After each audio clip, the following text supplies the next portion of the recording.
Hello, friends. Welcome to the Sleep Aliens. Did you know that nearly 80% of those who watch my videos aren't subscribed? If you enjoy the content, I'd truly appreciate it if you hit that subscribe button. It helps a lot. Also, don't forget to leave a like and share your thoughts in the comments. By the way, where are you watching from? Let me know in the comments. Have you ever experienced one of those nights when nothing seems to go right? As if time has stopped, waiting for something to happen?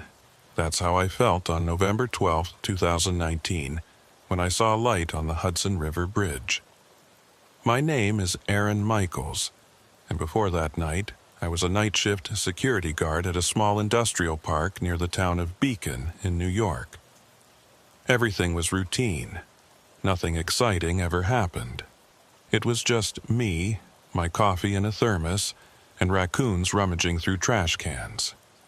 I'd been working this job for about 3 years, and to be honest, the quiet suited me just fine. After spending my 20s in the chaos of New York City, the quiet of the Hudson Valley was exactly what I needed. But that night changed everything. It started around 2:47 a.m. I remember the exact time because I just finished my second round of the perimeter and was documenting it in my logbook. The industrial park sat about half a mile from the old bridge that crossed the Hudson, and from my station, I had a clear view of the river through the bare November trees. The bridge wasn't used much anymore, not since they built the new one 3 miles south.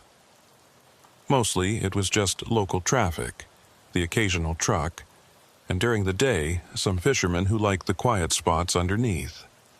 I was pouring my third cup of coffee when I noticed it. At first, I thought it was a reflection. You know how the moon can catch on water and create these strange patterns? That's what I told myself I was seeing.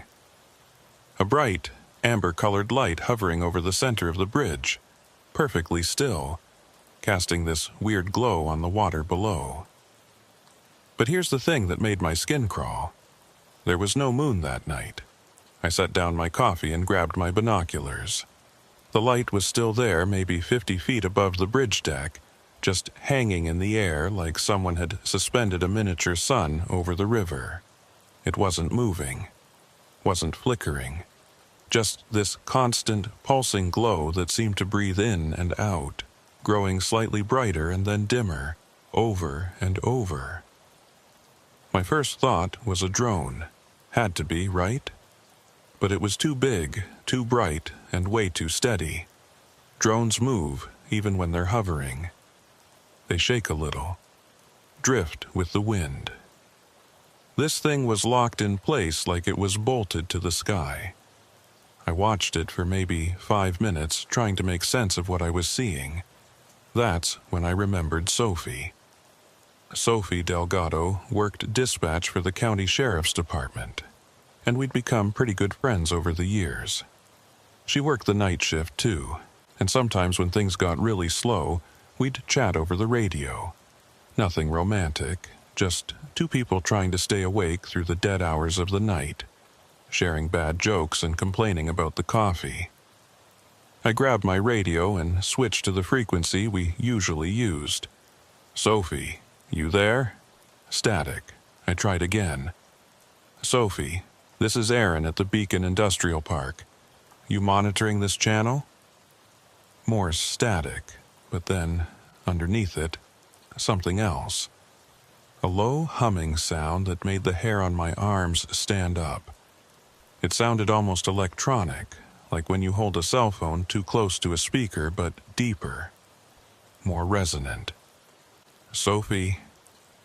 I tried one more time. The static cut out completely, replaced by 3 sharp tones, then silence, dead air. Not even the usual background hiss. I looked back at the bridge. The light was still there, but now it seemed brighter, almost aggressive in its intensity. And that's when I saw something that made my blood run cold. There were no cars on the bridge, no headlights approaching from either side, no taillights disappearing into the distance. The bridge was completely empty, which was weird enough on its own. But what really got me was that I could see the streetlights along the bridge deck, and they were off. All of them. Just dark poles casting long shadows in that amber glow. The streetlights on that bridge had never been off. Not once in 3 years. They were on a county grid that ran separately from everything else, supposedly to ensure that the bridge was always visible at night. But there they were, dead and dark, while this thing hung in the air above them. I made a decision that probably wasn't the smartest. I got in my truck. Look, I know what you're thinking. Why didn't I just call it in? Why didn't I stay put and wait for someone else to check it out? But here's the thing about working nights in a place as quiet as the Hudson Valley. You start to crave something. Anything that breaks the monotony. And maybe part of me didn't believe what I was seeing. Maybe I thought that if I got closer, I'd figure out what it really was. A weather balloon. A helicopter. Something normal. The drive from the industrial park to the bridge took about 8 minutes. The whole way there, I kept my eyes on that light, watching it through my windshield as the road wound through the bare trees. It never moved, never changed, just kept that slow, rhythmic pulse going, like a heartbeat.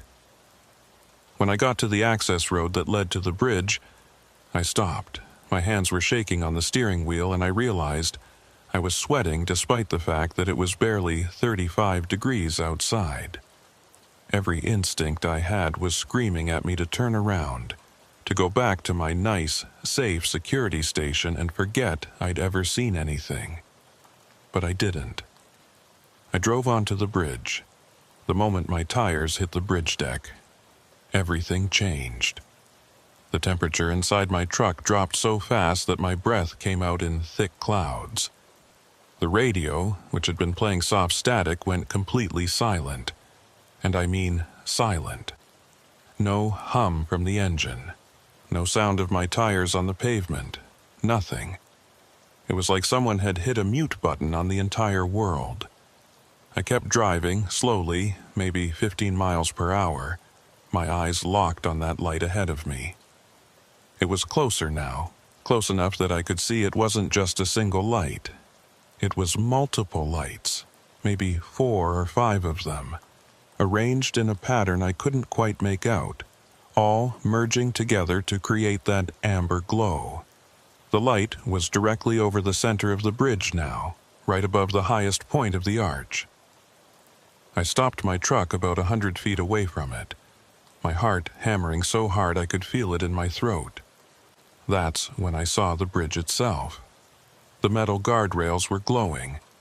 Not the whole rail, just certain spots, scattered along both sides of the bridge. They were bright orange, almost white at the centers, like someone had been holding a blowtorch to them. But there was no one there, no equipment, no explanation. I put my truck in park and just sat there staring. Part of me wanted to run. Part of me wanted to get out and look closer.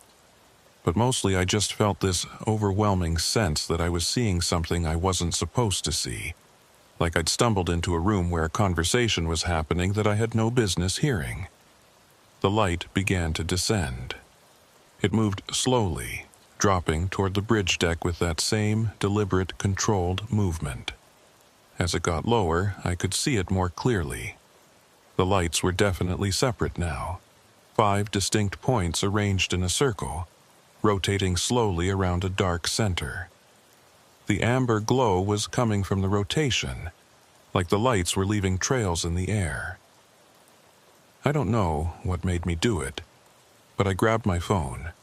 My hands were shaking so badly I almost dropped it twice, but I managed to pull up the camera and point it at the light.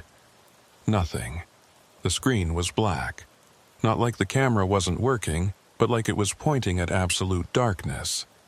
I could see the light with my own eyes, bright and impossible, but through my phone's camera, there was nothing. Just black.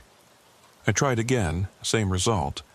Then I noticed the time on my phone, 2:47 a.m., the same time I'd first seen the light, but that was impossible.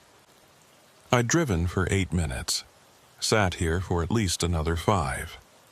It should have been close to 3 o'clock by now, but according to my phone, no time had passed at all. The light stopped descending about 20 feet above the bridge deck. The rotation slowed, and the 5 points of light began to separate, spreading out wider. And that's when I heard it. Not through my radio, not through my truck speakers, in my head. A single, clear tone, like a tuning fork struck in a completely silent room. It wasn't painful, but it was loud. Overwhelmingly loud. And underneath it, something else. A voice? No, not quite.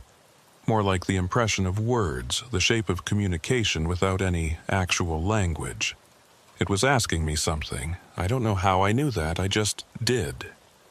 The same way you know someone's looking at you even when you can't see them.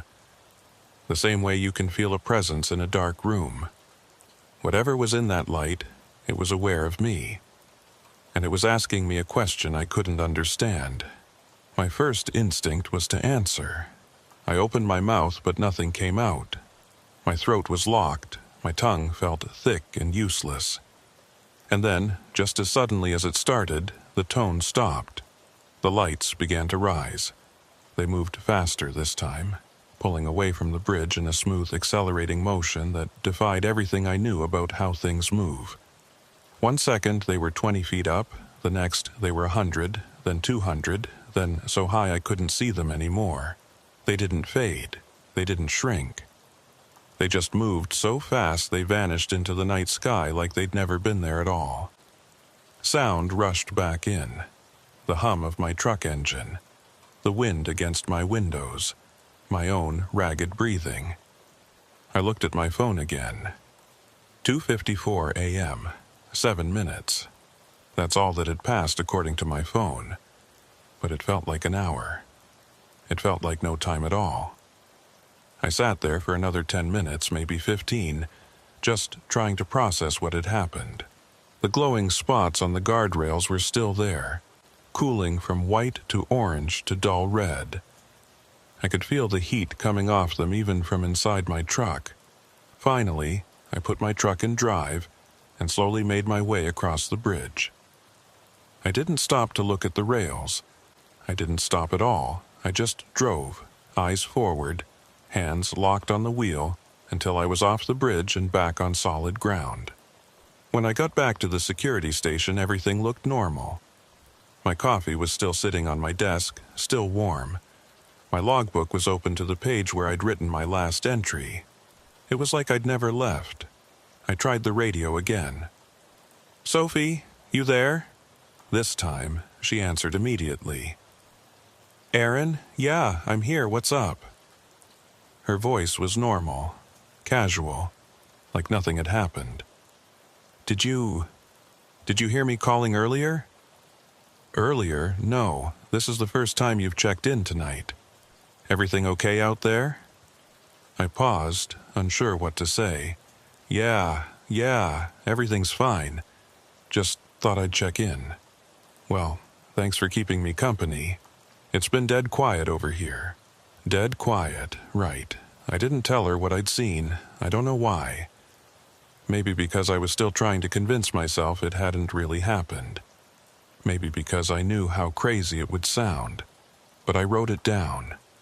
Every detail I could remember. The time, the location, the way the light moved, the glowing guardrails, the missing time. I told myself I'd go back the next night. I'd take pictures, get evidence, prove that what I saw was real. But when the next night came, I couldn't bring myself to drive to that bridge. Not alone. That's when I decided I needed to talk to Sophie in person. If anyone would believe me, if anyone would understand, it would be her.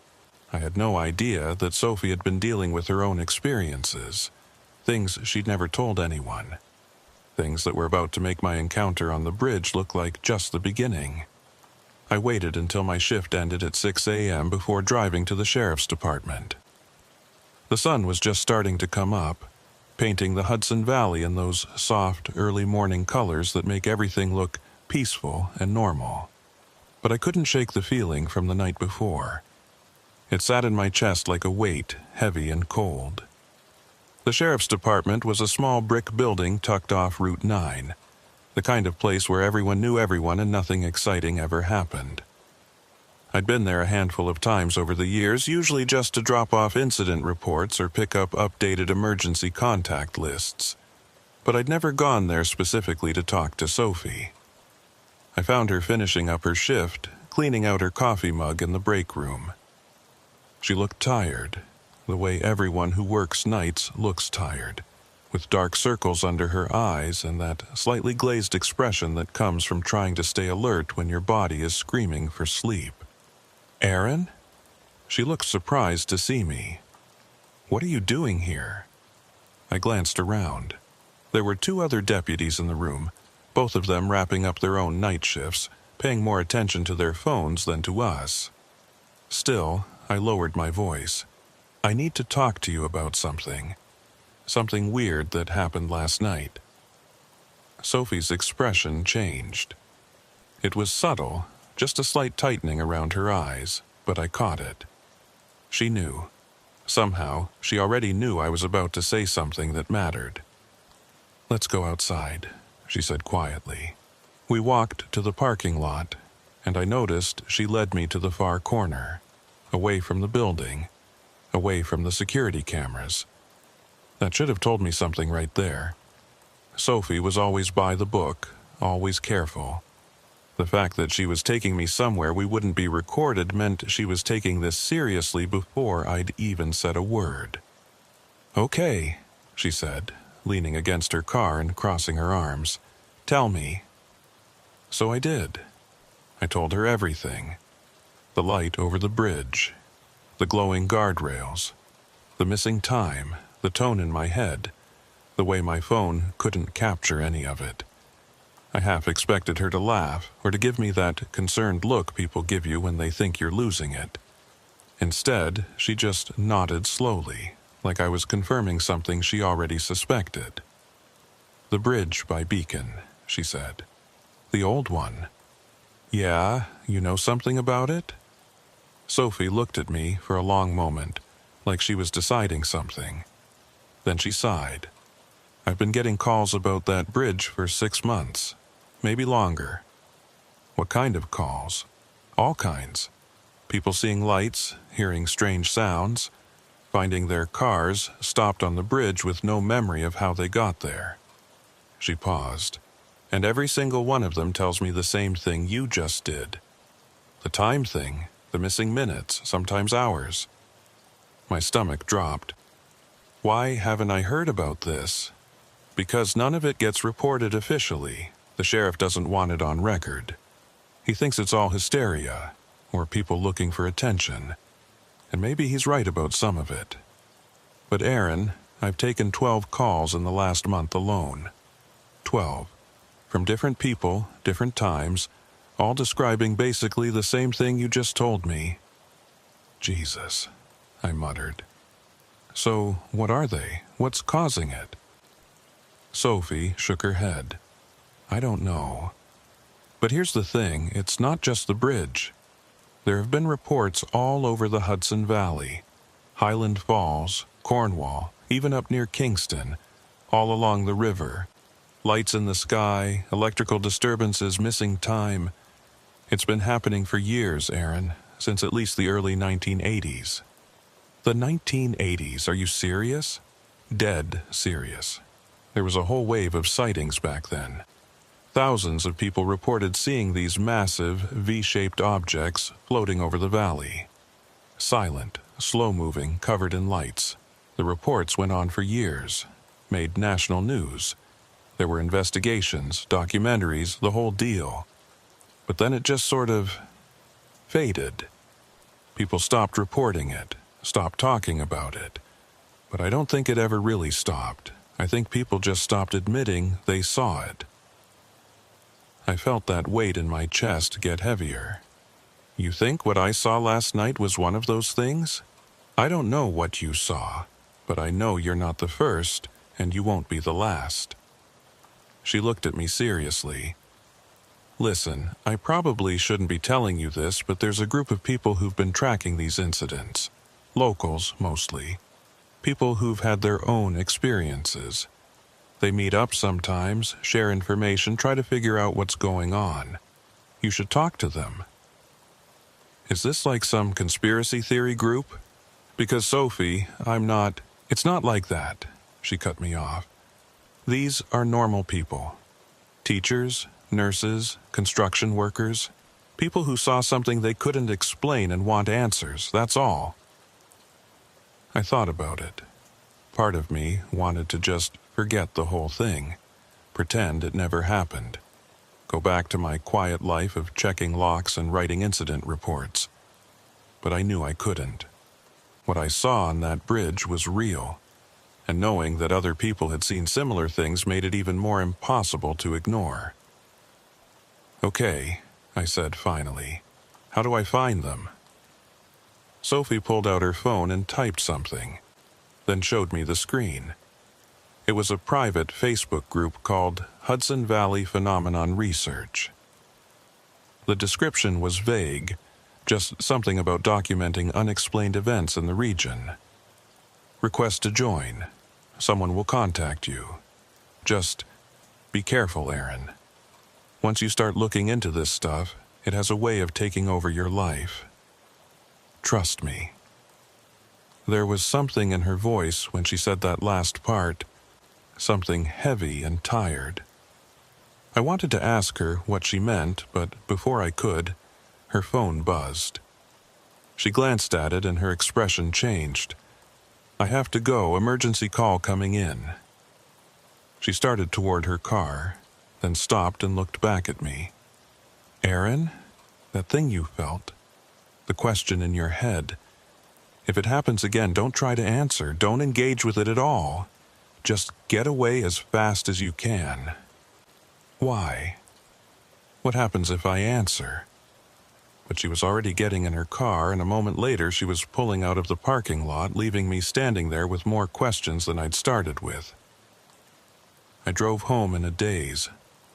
My apartment was a small one-bedroom place in a complex just outside Beacon, the kind of temporary housing that somehow becomes permanent when you stop paying attention to your life.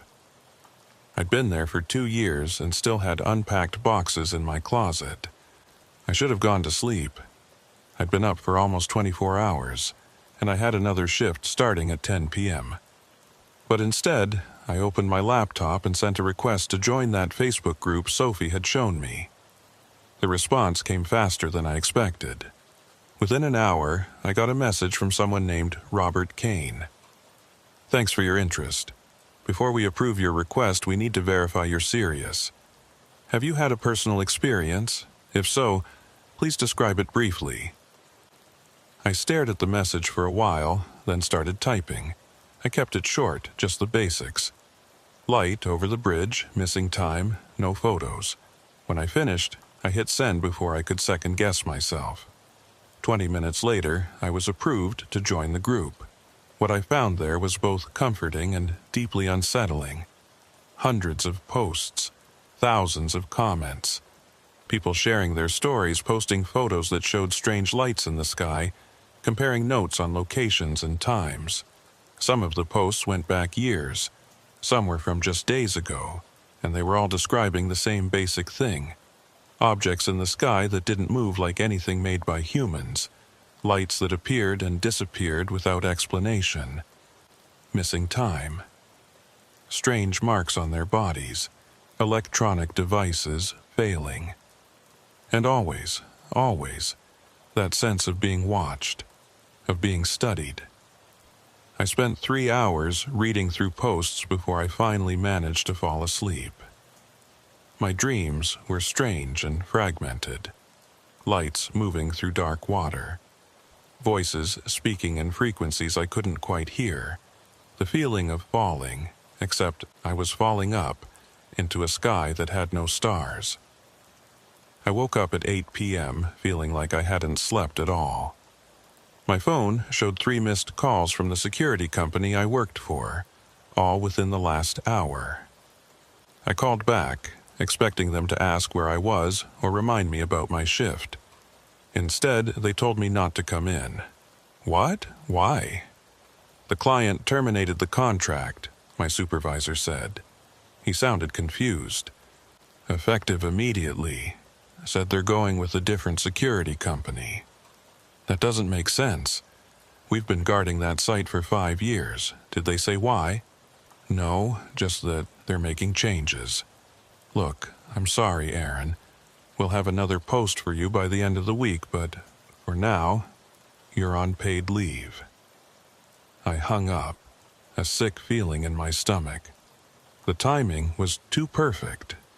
One night, after I see something strange, my security contract gets terminated?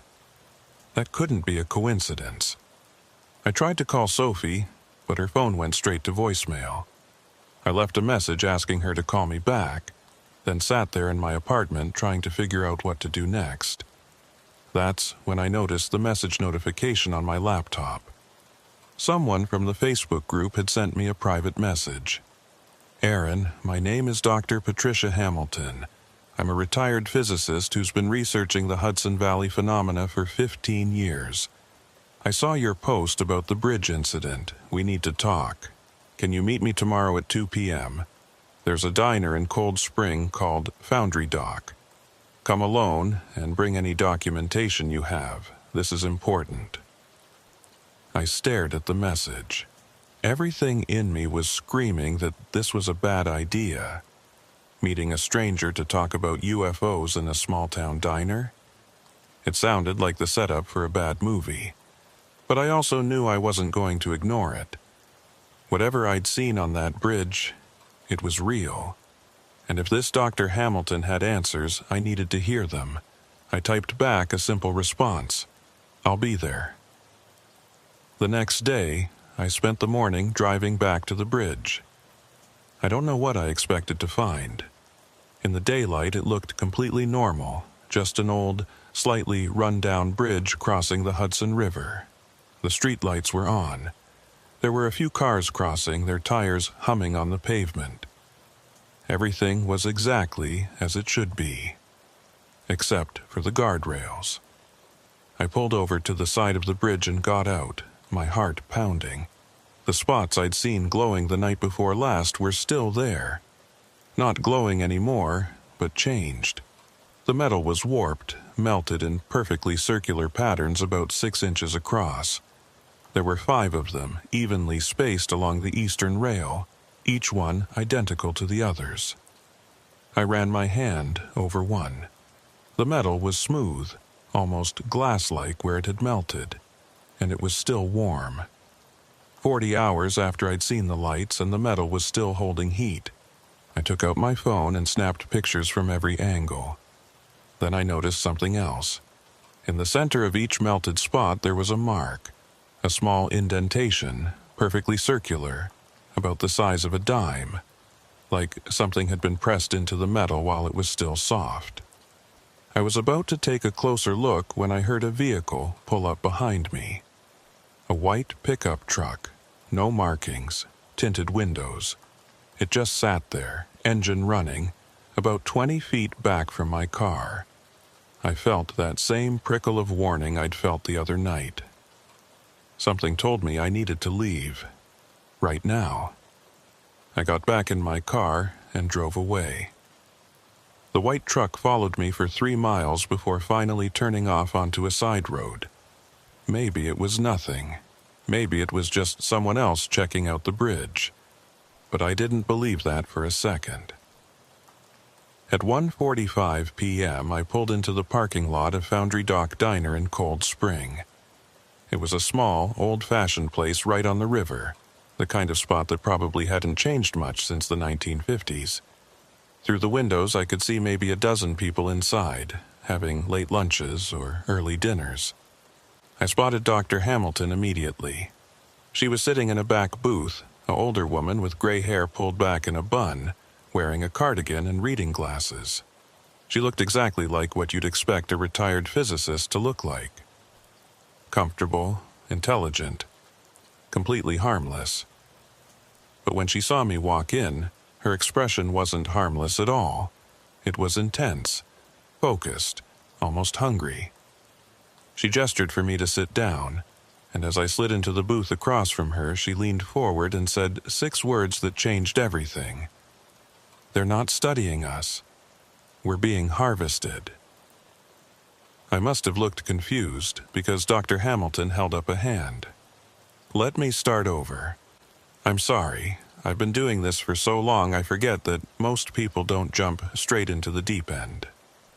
She smiled, but it didn't quite reach her eyes. "You saw something on the bridge 2 nights ago.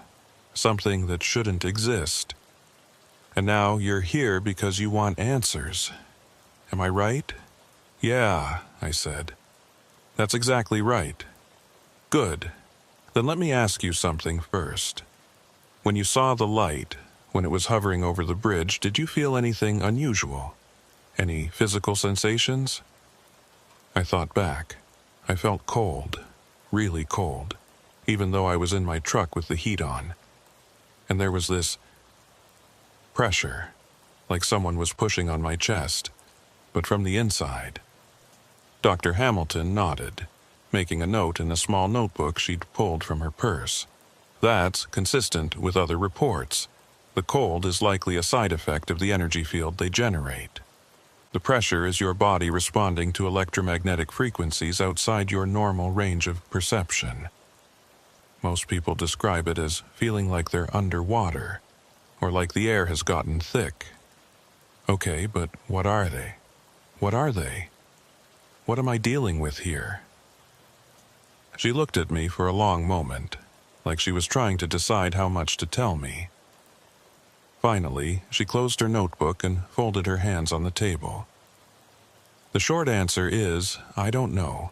No one does. But I can tell you what I've learned after 15 years of research.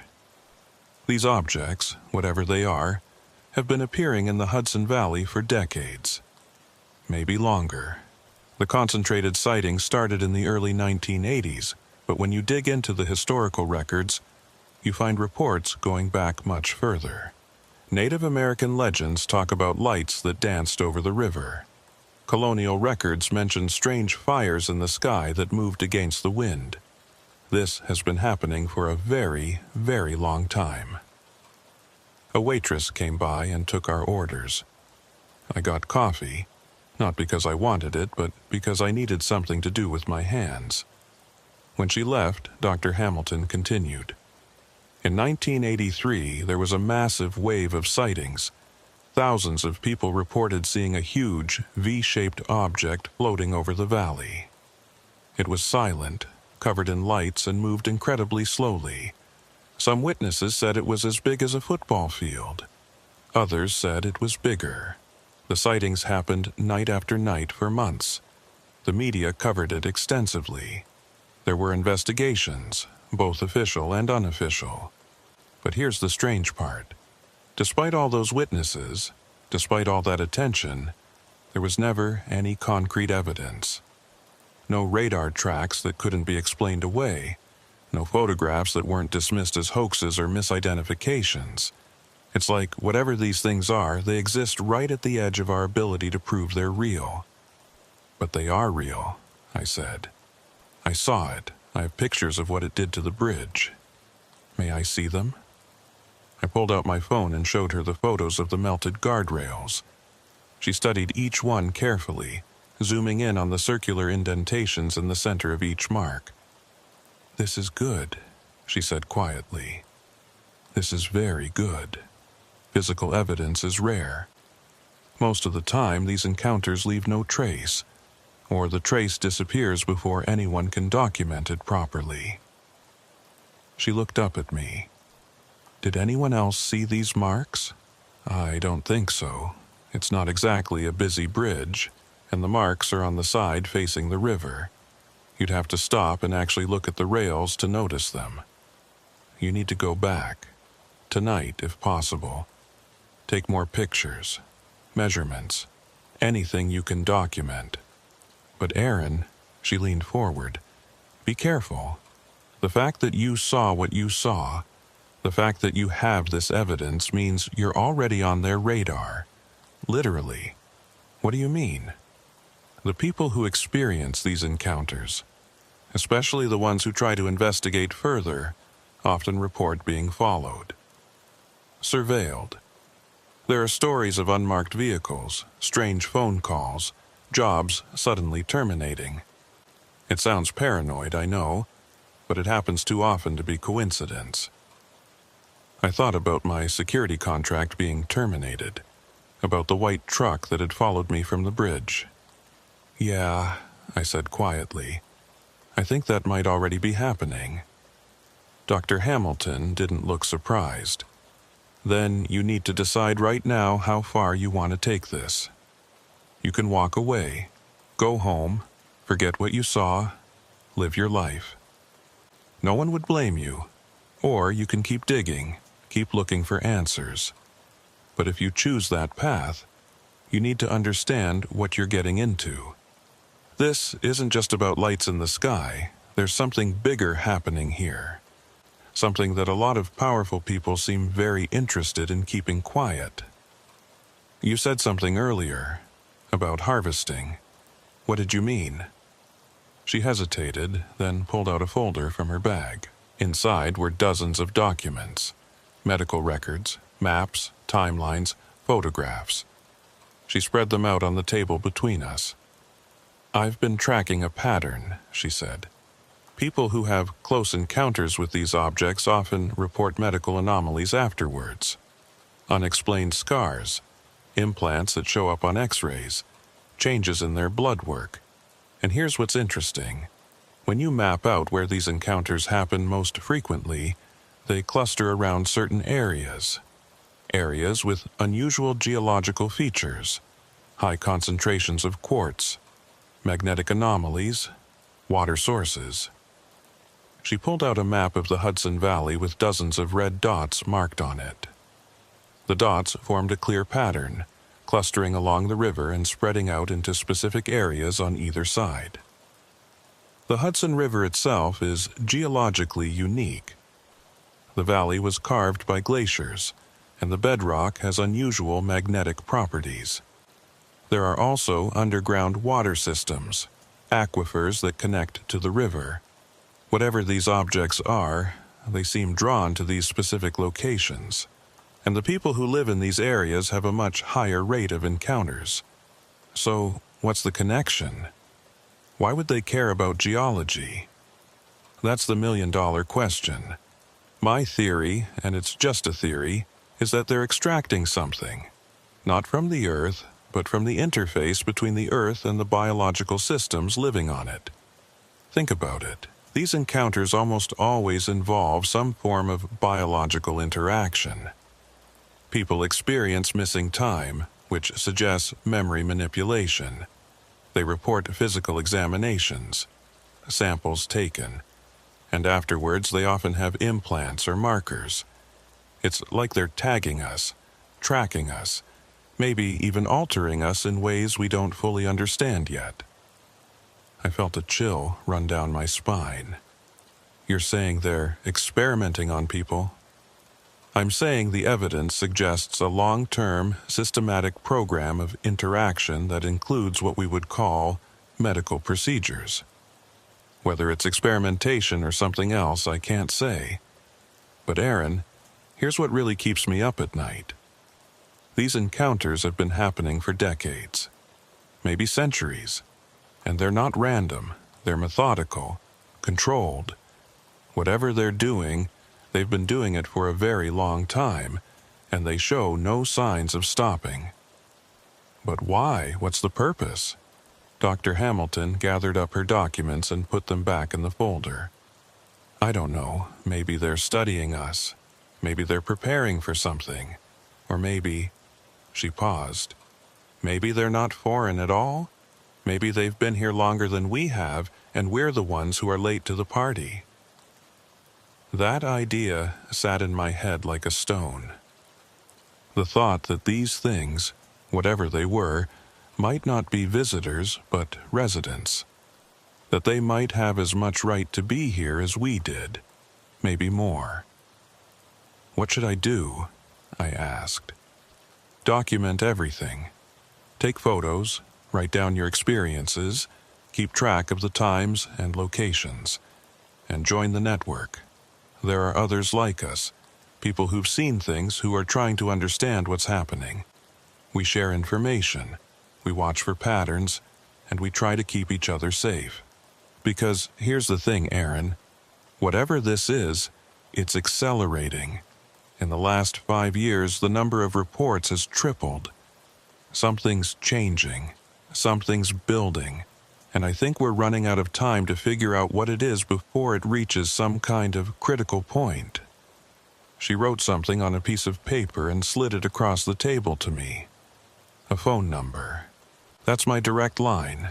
If you see anything else, if anything strange happens, call me immediately, day or night. I mean it. I took the paper and put it in my pocket.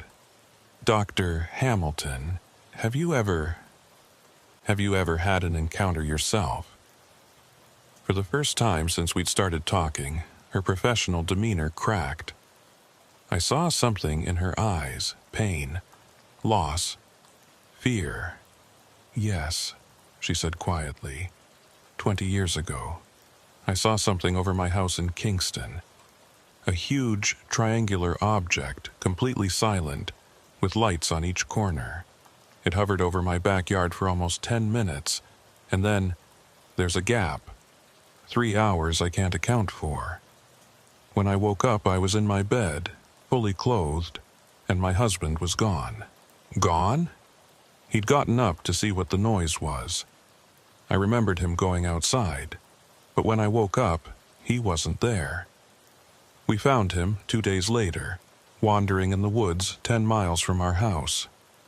He had no memory of how he got there, no memory of anything after stepping into the backyard. And Aaron, he was never the same after that. He became paranoid, obsessive. He started seeing things that weren't there, hearing voices. Within a year, I had to admit him to a psychiatric facility. He's still there. I didn't know what to say. What could you say to something like that? I'm sorry, I managed finally. She shook her head. Don't be. It made me angry enough to dedicate my life to understanding what happened, to making sure it doesn't happen to anyone else without them at least having some idea of what they're dealing with. That's why I do this, why I keep researching, even when it would be easier to walk away. We sat in silence for a moment. Then Dr. Hamilton stood up, putting on her coat. Go back to the bridge tonight, she said. Document those marks before anyone else finds them. And Aaron, trust your instincts. If something feels wrong, if you feel like you're being watched or followed, don't ignore it. These things, whatever they are, they're intelligent, and they're paying attention. After she left, I sat in that diner for another 20 minutes, nursing my coffee and trying to process everything she'd told me. Part of me wanted to believe she was just a paranoid old woman who'd experienced a tragedy and built an elaborate explanation around it. But I'd seen the light. I'd felt that presence. I knew something was happening, even if I didn't understand what it was. I paid for my coffee and walked out to my car. The sun was starting to set, painting the sky in shades of orange and purple. Beautiful and normal, but I couldn't shake the feeling that I was seeing it differently now. Like there was another layer to reality that I'd been blind to before, and now that I'd seen it, I couldn't unsee it. My phone rang. It was Sophie. Aaron, where are you? Cold Spring. I just had a meeting with someone from that group you told me about. Listen to me carefully. Don't go home. Not yet. My blood went cold. What's wrong? I just got a call from a friend who works in the county records office. Someone requested your employment records this morning. All of them. Where you work, where you've worked, your address, your vehicle registration. Everything. Who requested them? That's the thing. The request came from a federal agency, but my friend couldn't identify which one. The authorization codes were weird, like they'd been altered or redacted. Aaron, I think someone's looking into you. Someone with serious resources. I looked around the parking lot. A few cars, all empty. A couple walking their dog down by the river. Everything looked normal, but I felt exposed, like I was standing in a spotlight I couldn't see. What do I do? Go somewhere public, somewhere with people and cameras, and start thinking about who you can trust, because if they're pulling your records, they're building a profile. They're trying to figure out if you're a threat. A threat to who? Sophie, what the hell is going on? I don't know, but I'm going to find out. Just promise me you'll be careful. And Aaron, maybe consider that what you saw on that bridge wasn't the beginning of this. Maybe it was just the first time you noticed something that's been happening around you for a long time. She hung up before I could respond. I sat in my car, hands shaking, and looked at the folder Dr. Hamilton had shown me. The maps with their red dots, the medical records, the timeline that stretched back decades. And I realized that Sophie was right. The light over the bridge wasn't the start of anything. It was just the moment when I'd finally become aware of something that had always been there, hiding in plain sight. I started my car and headed back toward Beacon, back toward the bridge. Because if someone was watching me, if someone was building a file on what I'd seen, then I needed to document everything I could before they had a chance to make it disappear. The sun set as I drove, and by the time I reached the bridge, it was full dark. I pulled over to the same spot I'd stopped at earlier, took out my phone, and started taking pictures of the melted guardrails. That's when I saw the light again. It wasn't over the bridge this time. It was in the trees on the far side of the river, maybe half a mile away. Just a faint amber glow, barely visible through the bare branches, pulsing slowly. Watching. Waiting. I froze with my phone in my hand, staring at that distant glow through the trees. Every instinct I had was screaming at me to get back in my car and drive away as fast as I could. But I couldn't move. It was like that night on the bridge all over again. That sense of being locked in place, held by something I couldn't see or understand. The light began to move. It drifted between the trees, weaving through the forest in a way that shouldn't have been possible. There was no path there, no road, just dense woodland that hadn't been cut back in years. But the light moved smoothly, steadily, getting closer to the river's edge.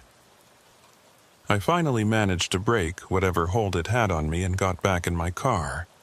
My hands were shaking so badly I could barely get the key in the ignition. But I managed, and I pulled back onto the road, driving away from the bridge. Except I couldn't just leave. Not yet. I drove about a mile down the road and pulled into a small access area that locals used for fishing. From there, I had a view back toward the bridge and the tree line where I'd seen the light. I grabbed the small pair of binoculars I kept in my glove box and scanned the area. The light was still there, but now it had moved down to the river's edge. And as I watched, it separated. 5 distinct points, arranged in that same circular pattern I'd seen over the bridge. They hovered about 6 feet off the ground, rotating slowly. Then something emerged from between the lights. I know how this is going to sound. I know that what I'm about to tell you will make you question everything else I've said, but I swear on everything I have that this is exactly what I saw. It was tall, maybe 7 feet, maybe taller. The shape was roughly humanoid, but the proportions were all wrong. The limbs were too long, the torso too narrow.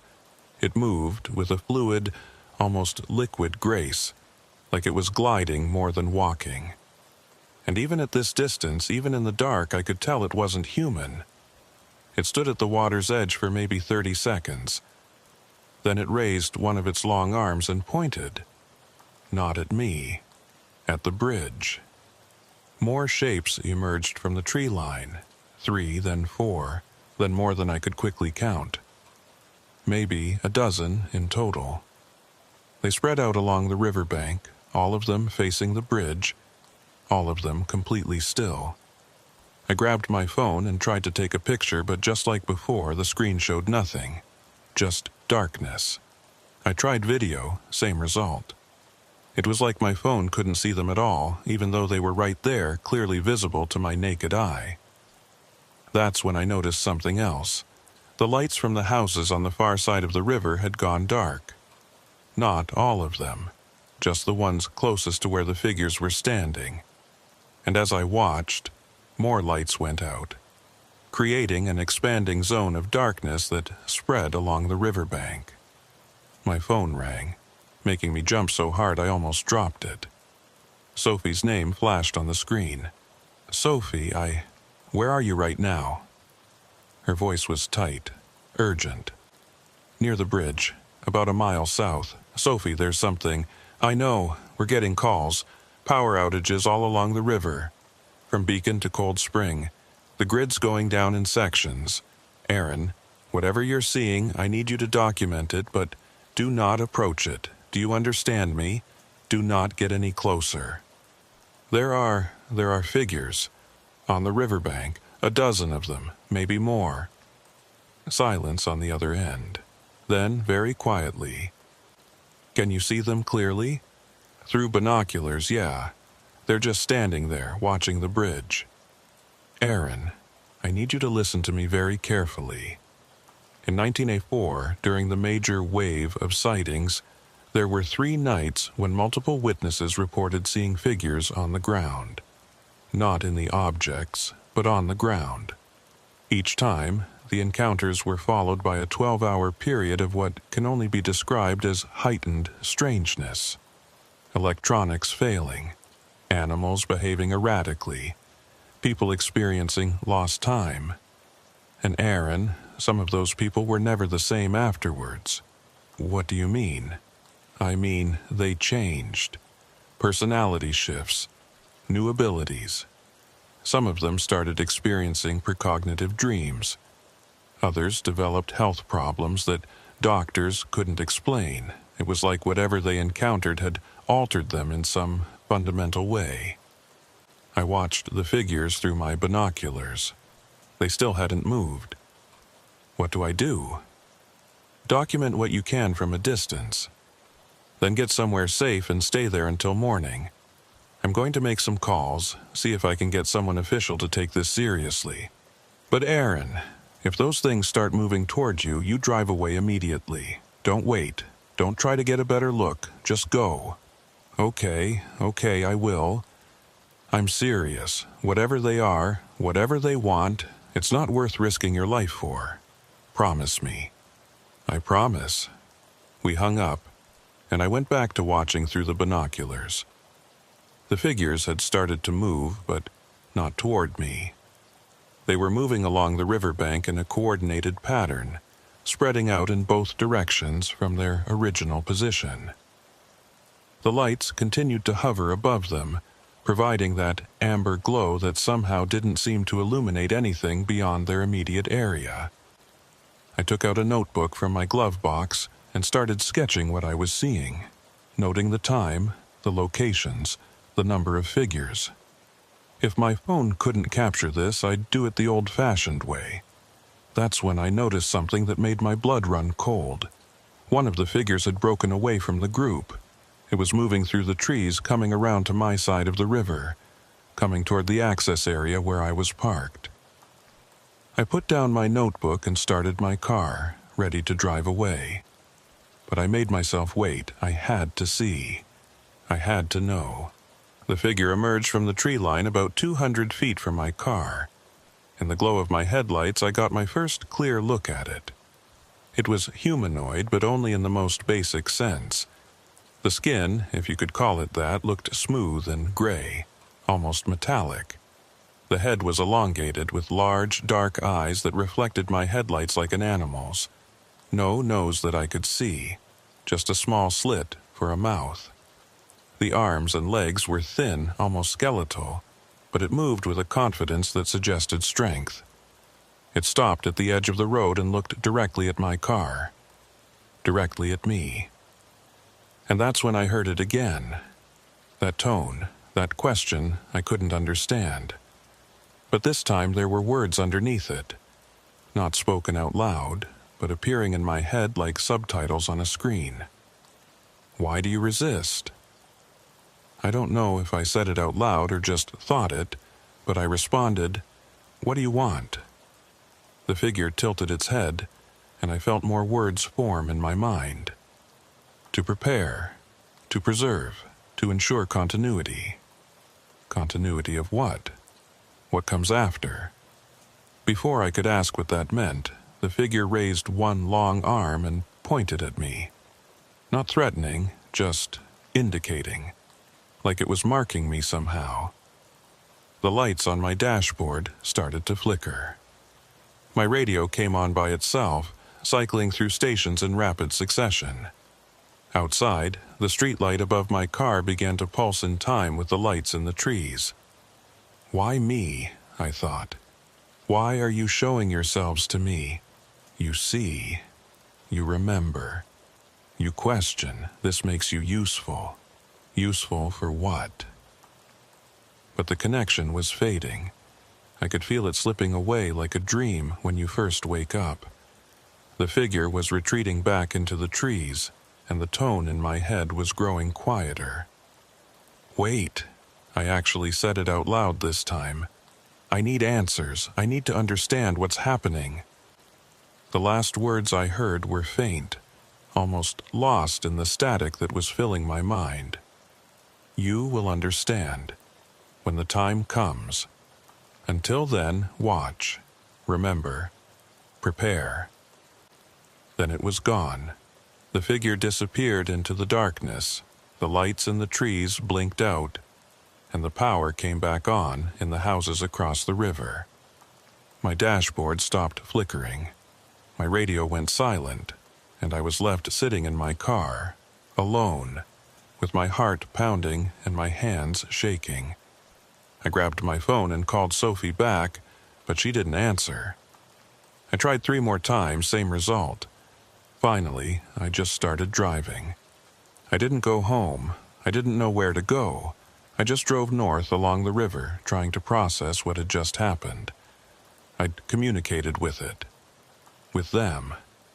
And they'd responded. They'd told me something, even if I didn't fully understand what it meant. To prepare. To preserve. To ensure continuity. What comes after? After what? I drove for almost an hour before I finally pulled into a 24-hour diner in Kingston. I needed to be around people, normal people doing normal things. I needed to remember that the world I'd known, the rational world where things made sense, still existed somewhere. I ordered coffee and sat in a corner booth, trying to organize my thoughts. My notebook was filled with sketches and observations, but looking at it now, it seemed inadequate. How do you document something that exists outside the normal rules of reality? My phone finally rang. Sophie, are you okay? She sounded exhausted. I don't know. I saw one of them, up close. It talked to me, in my head. Jesus, Aaron, what did it say? I told her everything, the words, the feelings, the sense that I was being marked or chosen for something. When I finished, she was quiet for a long time. Sophie, I need to tell you something. Something I should have told you earlier, but I was afraid. About 6 months ago, I started having dreams. Strange dreams where I'd wake up and think I was remembering things that happened, but I couldn't be sure if they were real or not. In the dreams, I'd be in a room with bright lights and figures moving around me. I'd try to move, to speak, but I couldn't. And they'd be doing something to me, examining me, studying me. Sophie, that's I'm not finished. When I woke up from these dreams, I'd have marks. Small, circular marks on my arms or legs, always in places I couldn't have reached myself. And Aaron, in the last month, I've started to remember things. Not from the dreams, but from my childhood. Experiences I'd completely forgotten. Lights in my bedroom window, missing time during camping trips. A night when I was 7 years old when I woke up in my backyard with no memory of how I got there. Why didn't you tell me this before? Because I didn't want to admit it was real. I wanted to believe I was just stressed, or that my imagination was running wild. But after what you've told me, after everything that's been happening, Aaron, I think they've been watching me for years, maybe my whole life. And I think the reason I ended up working dispatch, taking these calls, documenting these incidents, I don't think it was coincidence. The implications of what she was saying hit me like a physical blow.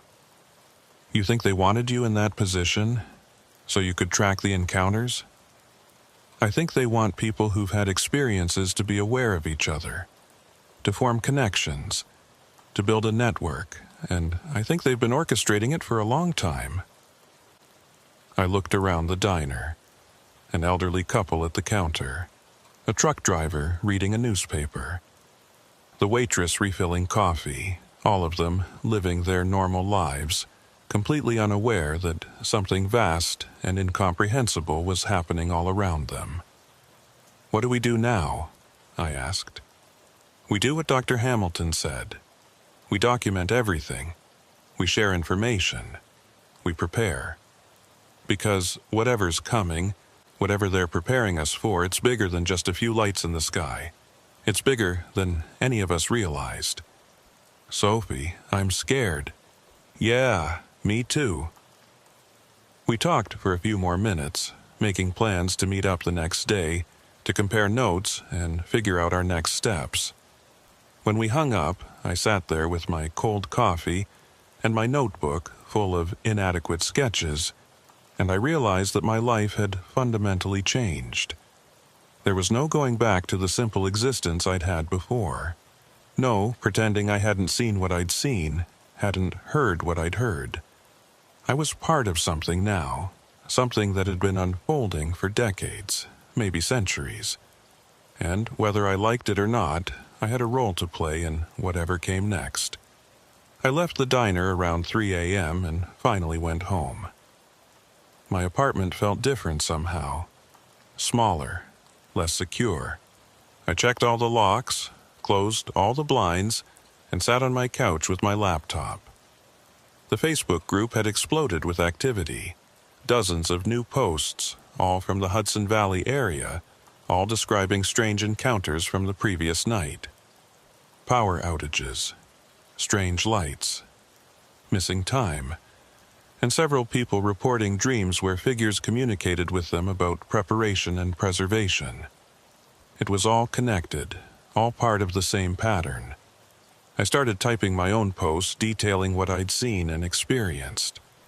I was careful not to include anything that could identify my exact location, but I shared enough that others would recognize the similarities to their own experiences. Within minutes, the responses started coming in. People thanking me for sharing. Others adding their own details. Someone posted a link to an article from 1984 about similar encounters.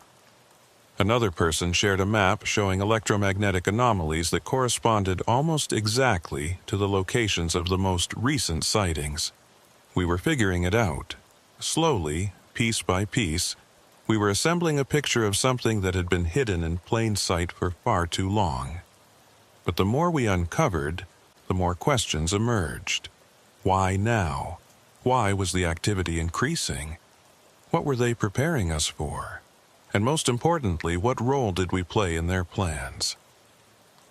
As the sun started to come up, painting my apartment in soft morning light, I realized that I'd been awake for almost 48 hours.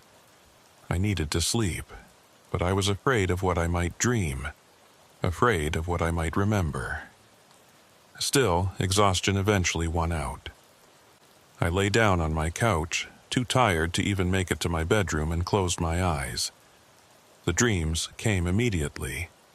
I was standing on the bridge, but it wasn't the bridge as I knew it. The structure was the same, but everything else was different. The sky was wrong. Not dark, not light, but some color that I couldn't name. The river below was moving in the wrong direction, flowing uphill. And all around me, standing on the bridge, were the figures. Dozens of them, hundreds. They weren't threatening. They were just standing there, watching something in the distance. I followed their gaze and saw it. A massive structure rising from the river. Not a building, not a ship. Something else entirely. It was made of that same metallic material I'd seen on the figure's skin. But it was shifting, changing shape, like it couldn't decide what form it wanted to hold. And from inside that structure I heard music. Not human music. Something else. Something that hurt to hear, but was also beautiful beyond description. One of the figures turned to me.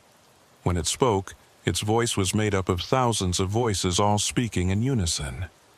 This is what comes after. This is what we preserve. The bridge between what was and what will be. You are the witness, you are the record. When the others forget, you will remember. When the veil closes again, you will hold it open. This is your purpose. This is why you see. I wanted to ask more questions, but I was waking up. The dream was fading, slipping away like water through my fingers. When I opened my eyes, it was late afternoon. I'd slept for almost 12 hours. My phone showed 17 missed calls and 32 text messages. Most from Sophie, a few from Dr. Hamilton, and several from numbers I didn't recognize. But what caught my attention was the news alert at the top of my screen. Massive power outage affects Hudson Valley.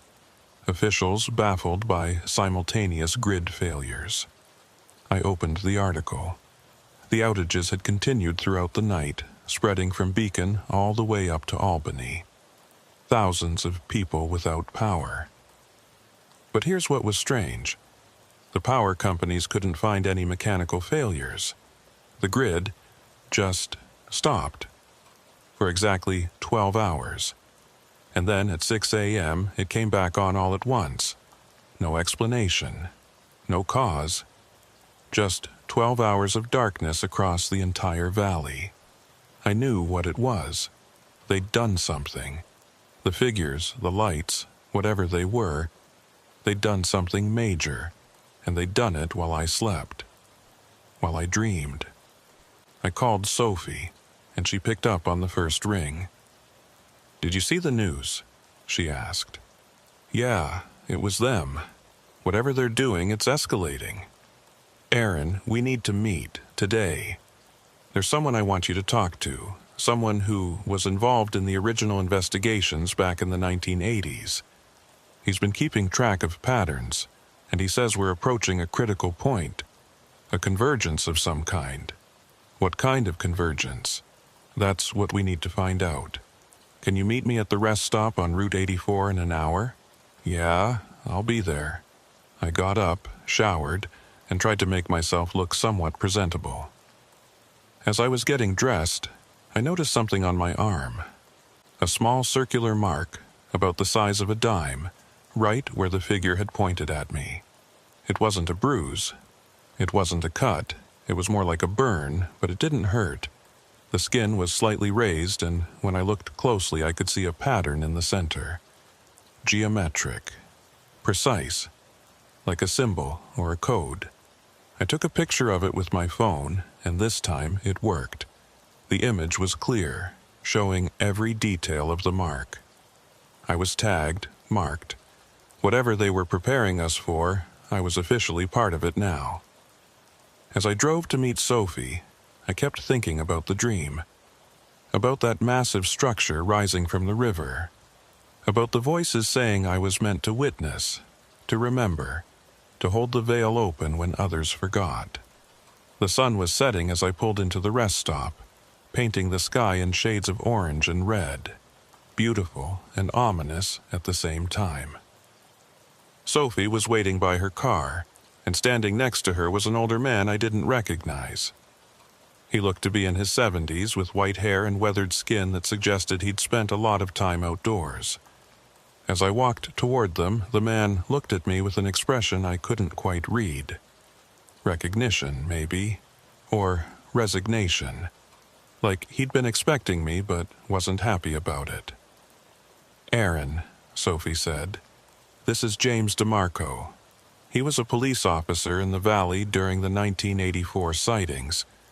He's been tracking this phenomenon for 40 years." DeMarco extended his hand, and I shook it. His grip was firm, his palm calloused. "Sophie tells me you've had multiple encounters," he said. His voice was rough, like he'd spent too many years smoking or shouting. "And that you've been marked."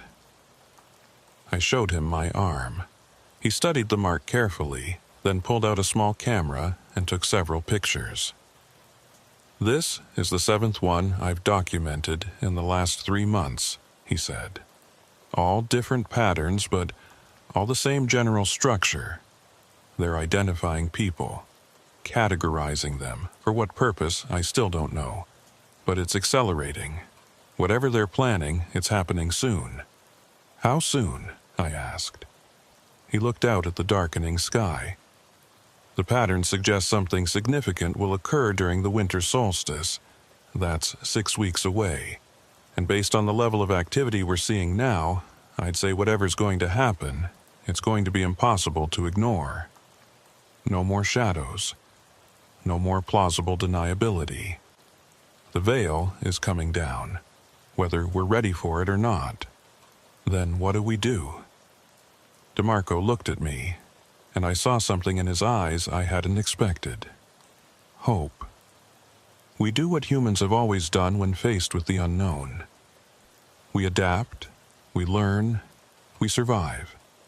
And maybe, just maybe, we discover that what we thought was an invasion is actually something else entirely, something we've been waiting for without even knowing it. The 3 of us stood there in the parking lot as the last light faded from the sky. Somewhere in the distance, over the river, I saw a faint amber glow begin to pulse against the darkness, and I knew with absolute certainty that everything was about to change. The light over the Hudson wasn't an ending. It was just the beginning.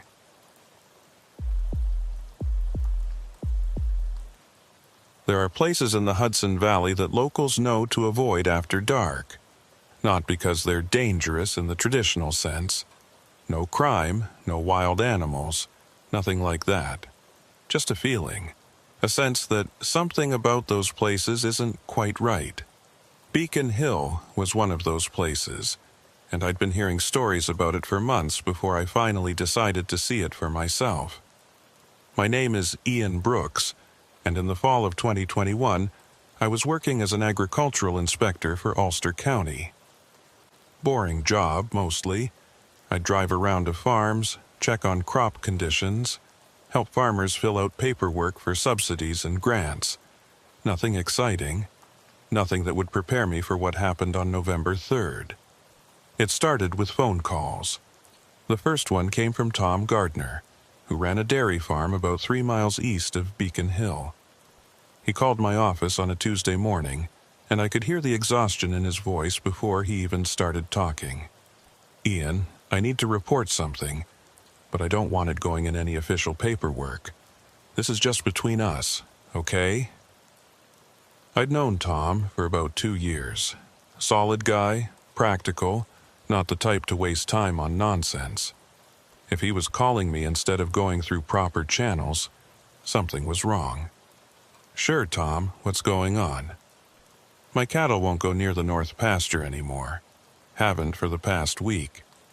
They just stand at the fence line and refuse to move forward. And Ian, these are the same cows that used to graze that field every day for 3 years. Something's spooked them. Could be a predator, maybe a bear passing through?" That's what I thought. but there are no tracks. No scat, no signs of anything. And it's not just the cows. The chickens won't leave the coop if I try to move them to that side of the property. Even the dogs won't cross the fence line. They whine and back away. I made some notes. The north pasture. That's the one that faces Beacon Hill, right? There was a pause on the line. Yeah, it is. Have you seen anything unusual up there? Lights, maybe? Strange sounds? Another pause, longer this time. Why do you ask that? Just covering all the bases. Sometimes atmospheric conditions can affect animal behavior. Ian, I'm going to tell you something, and I need you to not think I'm crazy. For the past week, every night around 2 a.m., there's been a light on top of Beacon Hill. Not like a campfire or a flashlight. This is bright, really bright, and it doesn't move. Just sits up there for about an hour, then it's gone. Have you called the sheriff? And tell them what? That there's a light on a hill? They'd tell me it's hikers or kids messing around. But Ian, nobody hikes Beacon Hill at 2 a.m., not for an hour straight, not in November. I told Tom I'd look into it. Filed the call under miscellaneous inquiries and didn't think much more about it. Until the second call came the next day. This time it was Margaret Sullivan, who owned an apple orchard on the western slope of the valley. She'd been having problems with her equipment. Tractors that wouldn't start, irrigation systems that turned on by themselves in the middle of the night. Her security cameras kept glitching out, showing nothing but static for hours at a time. And Margaret, when does this usually happen? Between midnight and 3 a.m. Every single night for the past 2 weeks. Ian, I've had 3 different technicians out here. They can't find anything wrong with the equipment. Everything tests fine during the day, but come nighttime, it all goes haywire. Where's your property in relation to Beacon Hill? Southwest side. Why? Just curious. Has anyone else in the area been having similar problems? Funny you should ask. I was talking to Rachel Kim at the farmer's market last weekend. She runs the livestock operation up on Ridge Road. She's been having the same issues. And so has David Marshall and the Johnsons. Ian, what's going on? I didn't have an answer for her, but I was starting to see a pattern. Over the next 3 days, I received 7 more calls, all from farms within a 5-mile radius of Beacon Hill, all reporting unusual animal behavior, equipment malfunctions, or strange lights. And when I plotted their locations on a map, they formed a perfect circle around the hill. That's when I decided I needed to check it out myself. But I wasn't going to go alone. Valerie Trent worked for the County Environmental Services Department. We'd collaborated on several projects over the years, and I knew she was methodical, skeptical, and not easily spooked. If I was going to investigate something that sounded this crazy, I wanted someone with me who'd keep me grounded in reality. I called her on Friday afternoon. Val, I need a favor. Are you free tomorrow night? That depends. What kind of favor? I need you to help me check out something strange on Beacon Hill. There was a long silence. Then, Ian, have you been hearing the stories too? What stories? People are talking. At the county office, at the town meetings. Something's happening up on that hill, and it's not just the farmers. I've been getting reports of weird electromagnetic readings in the area, fluctuations that don't match any natural phenomena. I was actually planning to go up there and take some measurements. So you'll come with me? Absolutely, but Ian, we do this properly. We bring equipment, we document everything, and we don't go alone. Deal? Deal. We arranged to meet at the trailhead at 11 p.m. on Saturday. Late enough that we'd be able to observe any nighttime phenomena, early enough that we could get off the hill before the really strange hours started. Or at least, that was the plan. I spent Saturday afternoon gathering supplies. Flashlights, extra batteries, my phone with a full charge, a digital voice recorder I'd bought for work interviews but never used, and a portable weather station I'd borrowed from the Agricultural Extension Office. I didn't know what we might encounter, but I wanted to be prepared to document it. Valerie showed up at the trailhead at 10:58 p.m. right on time.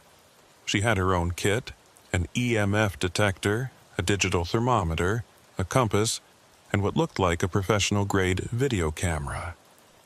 "Ready?" she asked, hoisting her backpack. "As ready as I'll ever be." The trail up Beacon Hill wasn't difficult, just long. About 2 miles of steady uphill hiking through dense forest.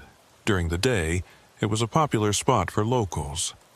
At night, with nothing but our flashlights cutting through the darkness, it felt different. Older. Like we were walking into a place that had been waiting for us. We didn't talk much as we climbed. The forest was quiet in a way that felt unnatural. No birds, no insects, no rustling in the underbrush.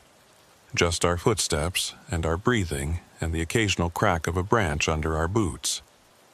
About halfway up, Valerie stopped and pulled out her EMF detector. "That's weird," she said, watching the readings. "What?" "The baseline electromagnetic field is elevated. Not by a lot, but enough to be noticeable.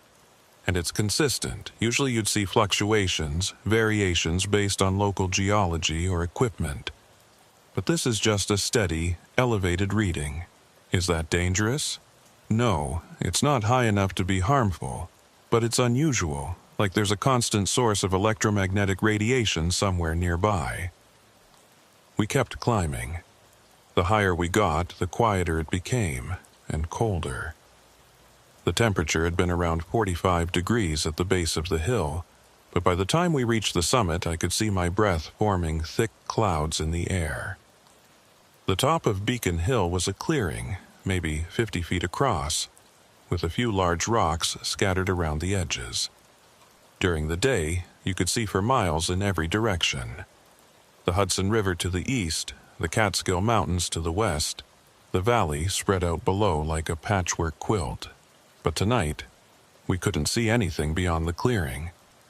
The darkness was absolute, like someone had drawn a curtain around us. Our flashlights seemed to die just a few feet from where we stood, swallowed by the black. "Ian, check this out." Valerie was looking at her compass.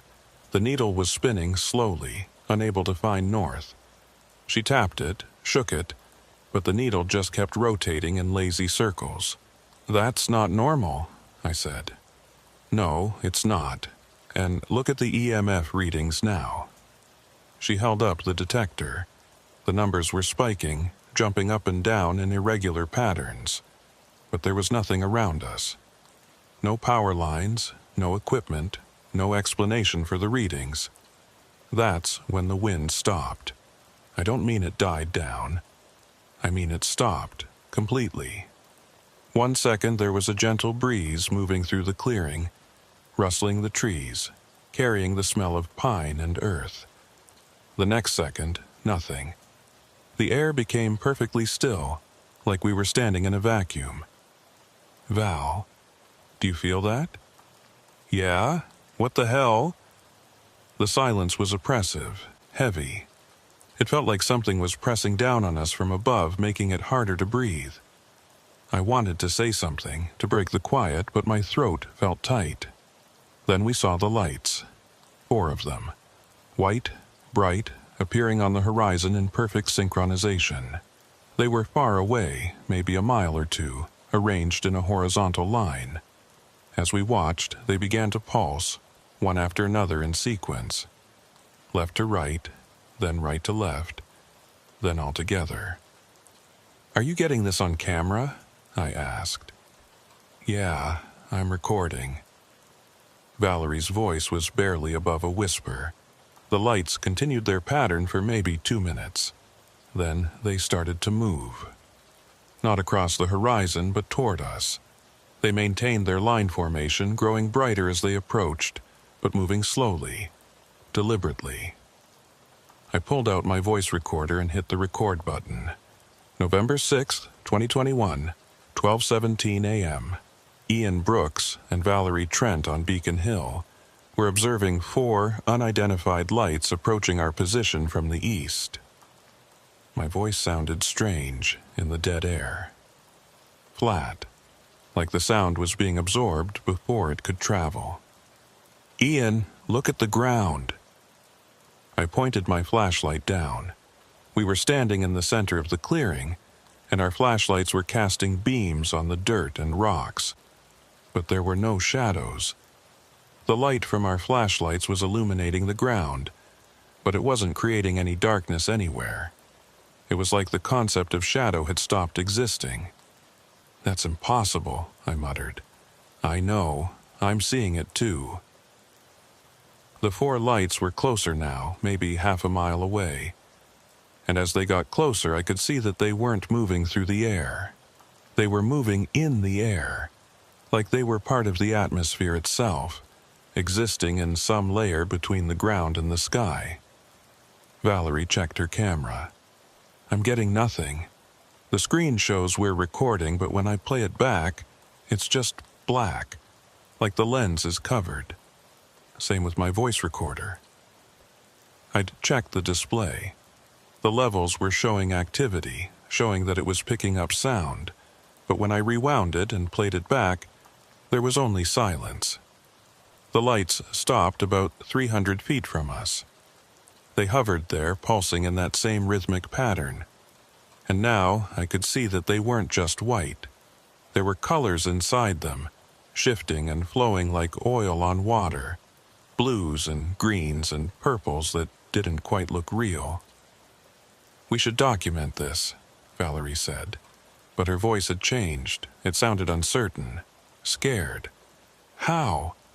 Nothing's working." "I don't know, but we can't just stand here. We need to do something." I pulled out my phone, thinking maybe I could at least take a photo. But when I looked at the screen, it showed something that made my skin crawl. The time said 12:17 a.m., the same time I'd started my voice recording. But I knew we'd been standing here longer than that, at least 10 minutes, maybe 15. "Val, what time do you have?" She checked her watch. 12:17. We looked at each other. Both of us knew something was very wrong, but neither of us wanted to say it out loud. The lights began to move again, but not toward us. They started to rise, ascending straight up into the sky in perfect unison. As they rose, they left trails behind them, streaks of light that hung in the air like they were painted there. And then they were gone, just vanished, like someone had flipped a switch. The trails faded, the oppressive silence lifted, and the wind came rushing back in a sudden gust that nearly knocked us over. The world suddenly felt normal again. The darkness wasn't as absolute. Our flashlight beams cast proper shadows. The cold seemed less intense. "What the hell was that?" Valerie said. I checked my voice recorder again. This time, when I played it back, I could hear my voice making the initial recording note. But then there was a gap, followed by a sound I hadn't heard while we were standing there. A low humming, almost below the range of human hearing, that pulsed in the same rhythm as the lights. And then my voice again, but I didn't remember saying these words. They're asking. They're always asking. But we never answer right. I looked at Valerie. Did I say that? Say what? Those words on the recording. She took the recorder and listened. Her face went pale. "Ian, that's not your voice. It's similar, but it's not yours. It's like someone else is speaking through the recording." We stood there in the clearing for another few minutes, trying to make sense of what had happened. But nothing made sense. The lights, the missing time, the voice on the recording, the shadowless light. All of it violated everything we understood about how the world worked. Finally, Valerie checked her camera one more time. "Ian, you need to see this." She showed me the display. The recording that had shown as black when we'd checked it during the encounter now showed something. It was still mostly dark, but there were shapes moving in the darkness. Tall, thin shapes that didn't move like humans, and in the background, barely visible, was text scrolling across the screen. File name, File 404, unknown pattern. "That's not something I set," Valerie said. "The camera doesn't automatically name files like that. And what the hell is an unknown pattern?" We decided we needed to get off the hill. Whatever we'd witnessed, whatever had happened up there, we needed to review the evidence somewhere safe. Somewhere that felt normal. The hike down was faster than the hike up. We practically ran, our flashlights bouncing wildly as we stumbled over roots and rocks. Neither of us spoke. We just wanted to be away from that place. When we reached the trailhead, my car was where I'd left it. But Valerie's truck was missing. "Where's your truck?" I asked. "It was right there, right next to your car." We searched the parking area. There were only 2 vehicles there. My car and a white van with no markings that I didn't recognize. "This doesn't make sense," Valerie said. "I parked right here, I know I did." I pulled out my phone to call the sheriff, but before I could dial, Valerie's phone rang. She answered it, listened for a moment, then looked at me with an expression I couldn't read. "It's my roommate. She says I called her an hour ago and asked her to pick up my truck from the trailhead. She says I told her I was getting a ride with you." "But you didn't call her." "No, I didn't." We stood there in the parking lot, trying to piece together what was happening. Missing time, missing vehicle, a recording that showed things we didn't see and contained voices that weren't ours, and somewhere above us, on top of Beacon Hill, something was still there. Waiting, watching. "Ian, I think we need help," Valerie said quietly. "This is bigger than us. We need to find people who've dealt with this kind of thing before." "You mean like UFO investigators?" "I mean like people who understand what we just experienced, because I sure as hell don't." I drove Valerie back to her apartment, and we agreed to meet the next day to review all our evidence and figure out our next steps. But as I drove home alone through the empty valley roads, I couldn't shake the feeling that something had changed. Not just that we'd witnessed something unusual, but that we'd been noticed, marked, selected for something we didn't understand. When I got home, it was 3:47 a.m., but according to my phone, I'd left the trailhead at 2:30. The drive should have taken 20 minutes. Where had I been for the missing hour and 17 minutes? I pulled into my driveway and sat in my car for a while, just staring at my dark house. And that's when I noticed it. A mark on my windshield. Small, circular, about 2 inches across, right in my line of sight. It looked like it had been etched into the glass from the inside, but I'd been the only person in my car. And in the center of that circular mark was a pattern. 4 dots, arranged in a horizontal line. Just like the lights we'd seen. I didn't sleep that night. Every time I closed my eyes, I saw those 4 lights hovering in the darkness. And I kept hearing that voice on the recording. My voice, but not my voice. They're asking. They're always asking, but we never answer right. What were they asking? And who were they? By 6 a.m., I gave up trying to sleep and made coffee. While it brewed, I examined the mark on my windshield more carefully. In daylight, it was even stranger. The pattern wasn't scratched into the glass. It looked more like it had been burned there, except glass doesn't burn.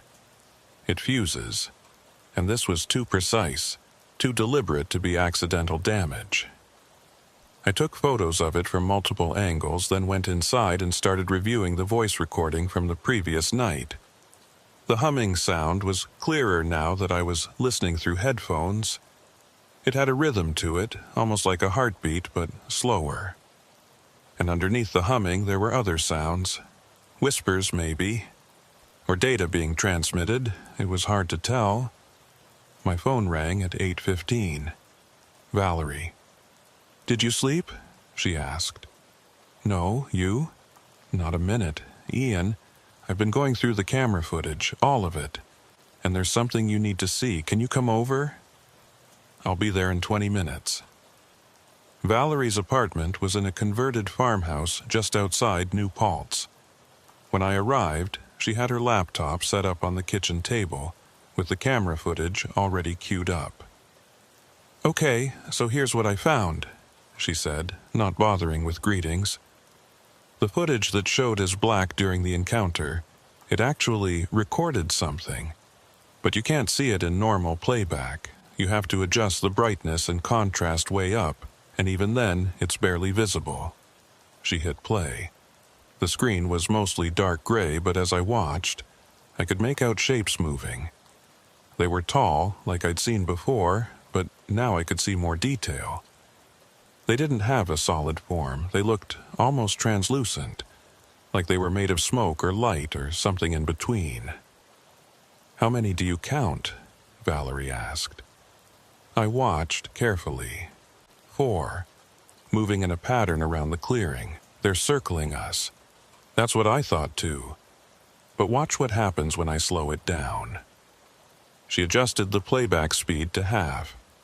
Now I could see that the shapes weren't walking. They were gliding, their movement perfectly smooth, leaving slight distortions in the air behind them like heat waves. "Now look at this part." She fast-forwarded to a section about 5 minutes into the recording.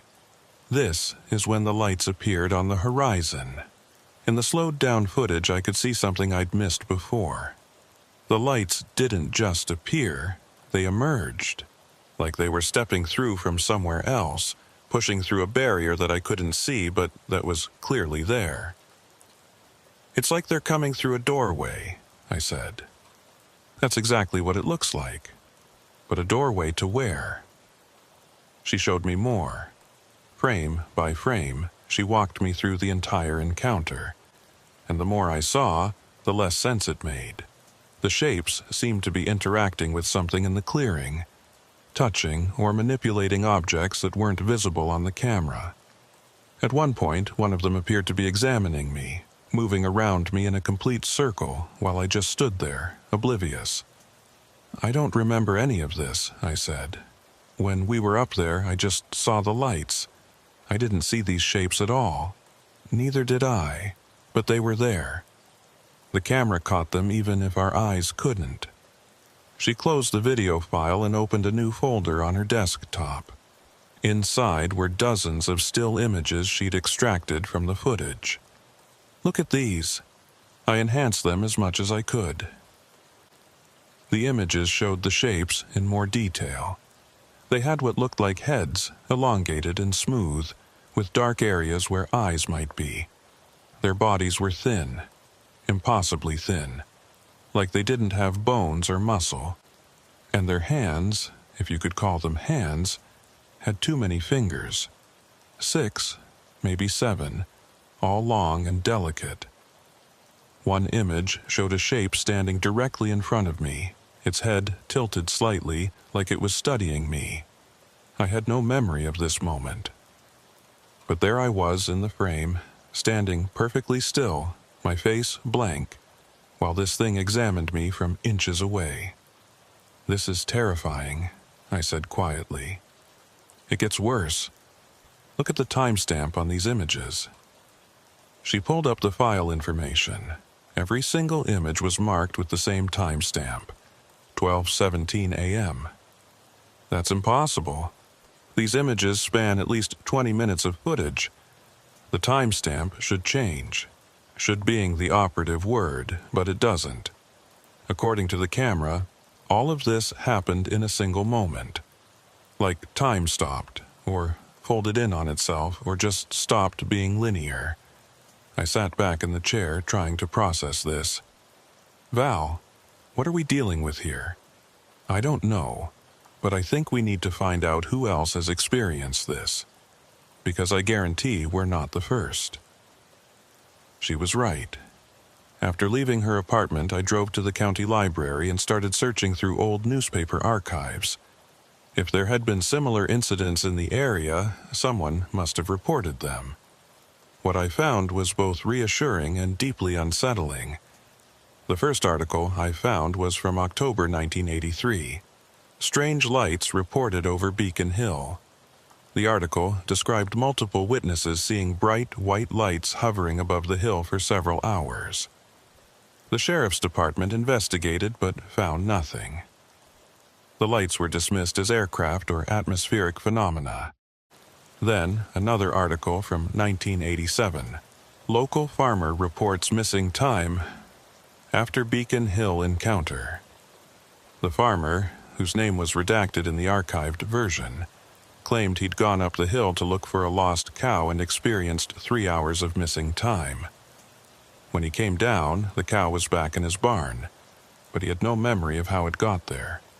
More articles, spanning decades, 1991, 1995, 2003, 2008, 2015, all describing similar experiences. Lights, missing time, equipment failures, strange marks. And every single one of them was centered around Beacon Hill. But here's what really caught my attention. In each case, the witnesses reported the same thing. They felt like they were being asked something, a question they couldn't understand, but that felt urgent, important, and they all felt like they'd failed to answer correctly. They're asking, they're always asking, but we never answer right. I made copies of all the articles and drove back to Valerie's apartment. She'd been doing her own research, looking into geological surveys of the area. "Ian, there's something weird about Beacon Hill," she said when I arrived. "Geologically, it shouldn't exist." "What do you mean?" She pulled up a topographical map on her laptop. The Hudson Valley was carved by glaciers thousands of years ago. The terrain follows predictable patterns based on how the ice moved and melted. But Beacon Hill doesn't fit the pattern. It's too symmetrical, too isolated. It's like it was placed there rather than formed naturally. "You're saying it's artificial?" "I'm saying it's anomalous. And when I cross-referenced the geological data with historical records, I found something interesting. Native American tribes from this area had stories about Beacon Hill. They called it the Watcher's Peak. They believed it was a place where the boundary between worlds was thin, where visitors from the sky came to observe and select. Select what? That's the question, isn't it? We spent the rest of the day compiling everything we'd found. The articles, the geological data, the footage, the recordings. And the more we gathered, the more it became clear that something significant was happening on Beacon Hill. Something that had been happening for a very long time. That evening, Valerie suggested we reach out to the UFO research community. There are people who study this stuff professionally, who've documented thousands of cases. Maybe they can help us understand what we're dealing with. We found a forum online dedicated to Hudson Valley UFO phenomena. It was surprisingly active, with hundreds of members sharing experiences and evidence. Valerie created an account and posted a brief description of our encounter, being careful not to include too many identifying details. The response was immediate. Within an hour, we had 20 replies. Most were supportive, sharing similar experiences, but one message stood out. It came from a user named Oldtimer47, and it was sent privately. "If you encountered something on Beacon Hill, you need to be careful what you share publicly. There are people monitoring these forums, looking for specific types of reports. Meet me tomorrow at the diner on Route 9 in Highland. Toopum, come alone, both of you." Valerie and I looked at each other. "That's either really helpful or really creepy," she said. Maybe both, but I think we should go. The next day, we arrived at the diner 15 minutes early. It was a small, old-fashioned place with red vinyl booths and a counter that looked like it hadn't been updated since the 1970s. We picked a booth in the back and ordered coffee. At exactly 2 p.m., an elderly man walked in. He was tall, probably in his 70s, with white hair and sharp eyes that seemed to take in everything at once. He spotted us immediately and walked over. Ian Brooks and Valerie Trent. That's us. Your old-timer 47? He slid into the booth across from us. My real name is Richard Moss. I was a meteorologist for the National Weather Service for 35 years. And for 20 of those years, I was part of an unofficial group that investigated anomalous phenomena in the Hudson Valley. Unofficial? Valerie asked. Let's just say the official policy was to ignore or explain away anything that couldn't be easily classified. But a few of us knew there was more to it. We kept our own records, did our own investigations, and we found patterns that the official channels didn't want to acknowledge. He pulled out a worn notebook from his jacket and laid it on the table. I've been tracking Beacon Hill specifically for 15 years. It's a hot spot, one of several in the valley. And based on what you described in your post, you experienced what we call a selection event. Selection for what? I asked. That's what we've been trying to figure out. But here's what we know. No. The entities that appear on Beacon Hill seem to be evaluating people. Testing them, maybe, or scanning them. And occasionally, very rarely, they choose someone. Mark them. When that happens, the person often experiences ongoing encounters. More frequent sightings, more direct contact. I thought about the mark on my windshield. What happens to the people who are selected? It varies. Some report enhanced abilities, heightened intuition, precognitive dreams, that sort of thing. Others experience psychological disturbances, paranoia, dissociation, memory problems. And some, he paused, some just disappear. Disappear. Gone. No trace, no explanation. It doesn't happen often, maybe 1 in 50 selected individuals, but it happens. Valerie leaned forward. Why? What are they doing? That's the billion-dollar question.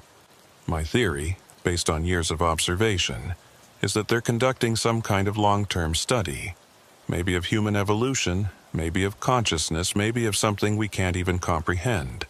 But they've been at it for decades, possibly centuries. And Beacon Hill is one of their primary research sites. He opened his notebook and showed us page after page of handwritten notes. Dates, times, descriptions of encounters, photos of marks and symbols, diagrams of light formations, all meticulously documented. I need to warn you about something, Richard said, his voice dropping lower. Once you've had an encounter like yours, once you've been noticed, you become part of their data set. They'll watch you. They might approach you again.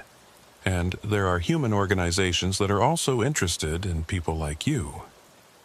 What kind of organizations? Government, mostly, or adjacent to government. They monitor UFO reports, especially ones from known hotspots like Beacon Hill. If they think you have valuable information or have had significant contact, they'll want to talk to you. Sometimes officially, sometimes not. I thought about my security contract being terminated after my previous experience. We might already be on their radar. Then you need to be smart about this. Document everything, but keep backups in multiple locations. Be careful who you talk to, and trust your instincts. If something feels wrong, it probably is. He reached into his jacket and pulled out a small device about the size of a USB drive. This is a location tracker with a panic button. If you go back to Beacon Hill, keep it with you. If something happens, if you feel like you're in danger, press the button. It'll send your GPS coordinates to a secure network of people who can help. You want us to go back? Valerie asked. I think you will anyway. People who've had encounters like yours, they can't just walk away. Something draws them back. A need to understand, to find answers. And if you do go back, you might encounter something new. Something that could help us all understand what's really happening up there. We talked for another hour, with Richard sharing stories from his decades of research. Tales of massive, triangular crafts hovering over the valley. Reports of time distortions where people lost hours or even days. Accounts of people who'd developed strange abilities after encounters. Before he left, he gave us his phone number. Call me if you learn anything new, or if you need help, and be careful. Whatever's happening on Beacon Hill, it's been building for a while. I think we're approaching some kind of critical point. After Richard left, Valerie and I sat in the diner, not saying much. Everything we'd learned was swirling in my head, trying to form a coherent picture. But the pieces didn't quite fit together yet. So, what do we do? Valerie finally asked. I think we need to go back, tonight, with proper equipment this time, and with Richard's tracker. You realize this is probably a terrible idea, right? Absolutely. But like he said, we're not going to be able to just walk away from this. And if there's any chance we can understand what's happening, we have to try. We agreed to meet at the trailhead at 11 p.m. Same time as before, but this time we'd be prepared. Better equipment, better documentation, and most importantly, we'd know what to look for. What I didn't tell Valerie was that I'd been having dreams. Strange, vivid dreams, where I was standing in the clearing on Beacon Hill, and the four lights were there, but they were speaking. Not in words, but in concepts that formed directly in my mind.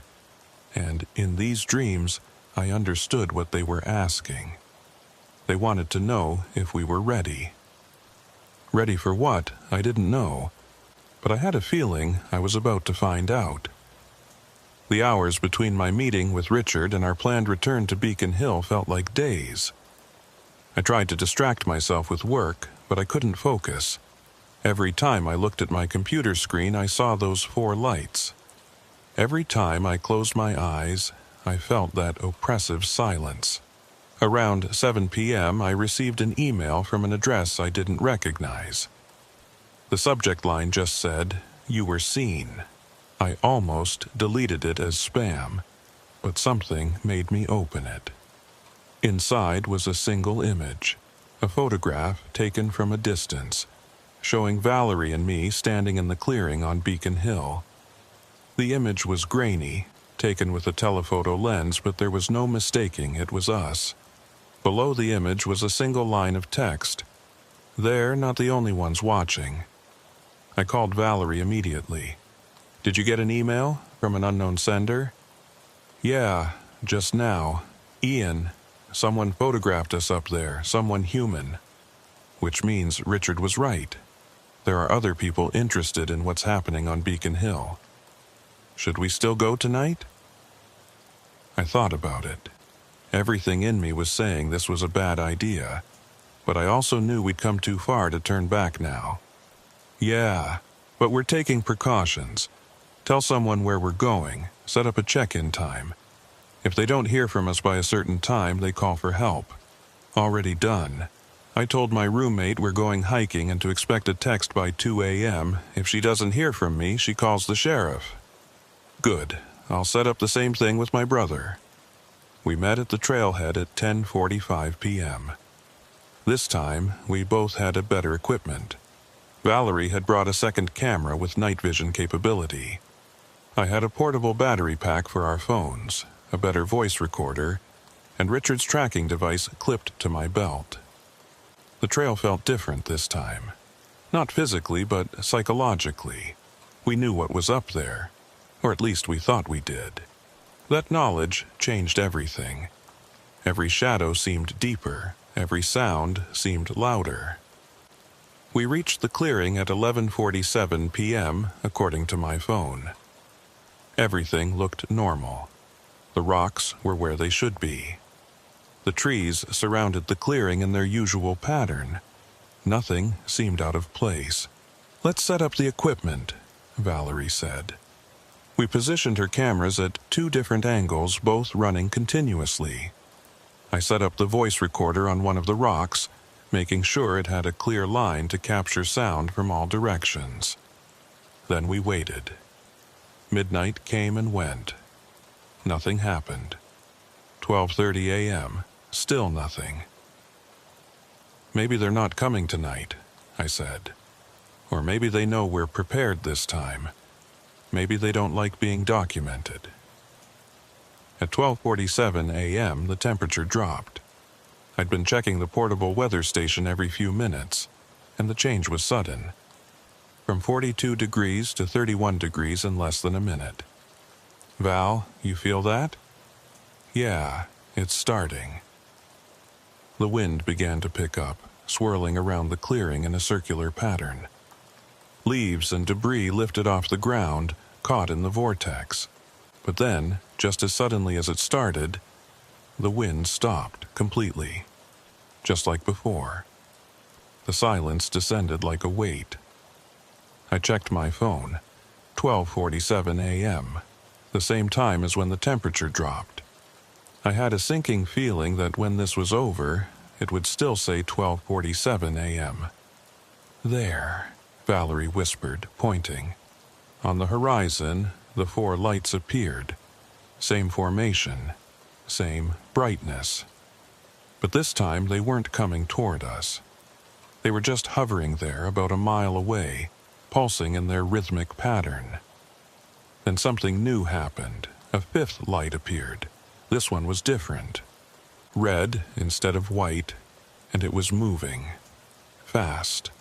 It streaked across the sky, leaving a trail that glowed for several seconds before fading.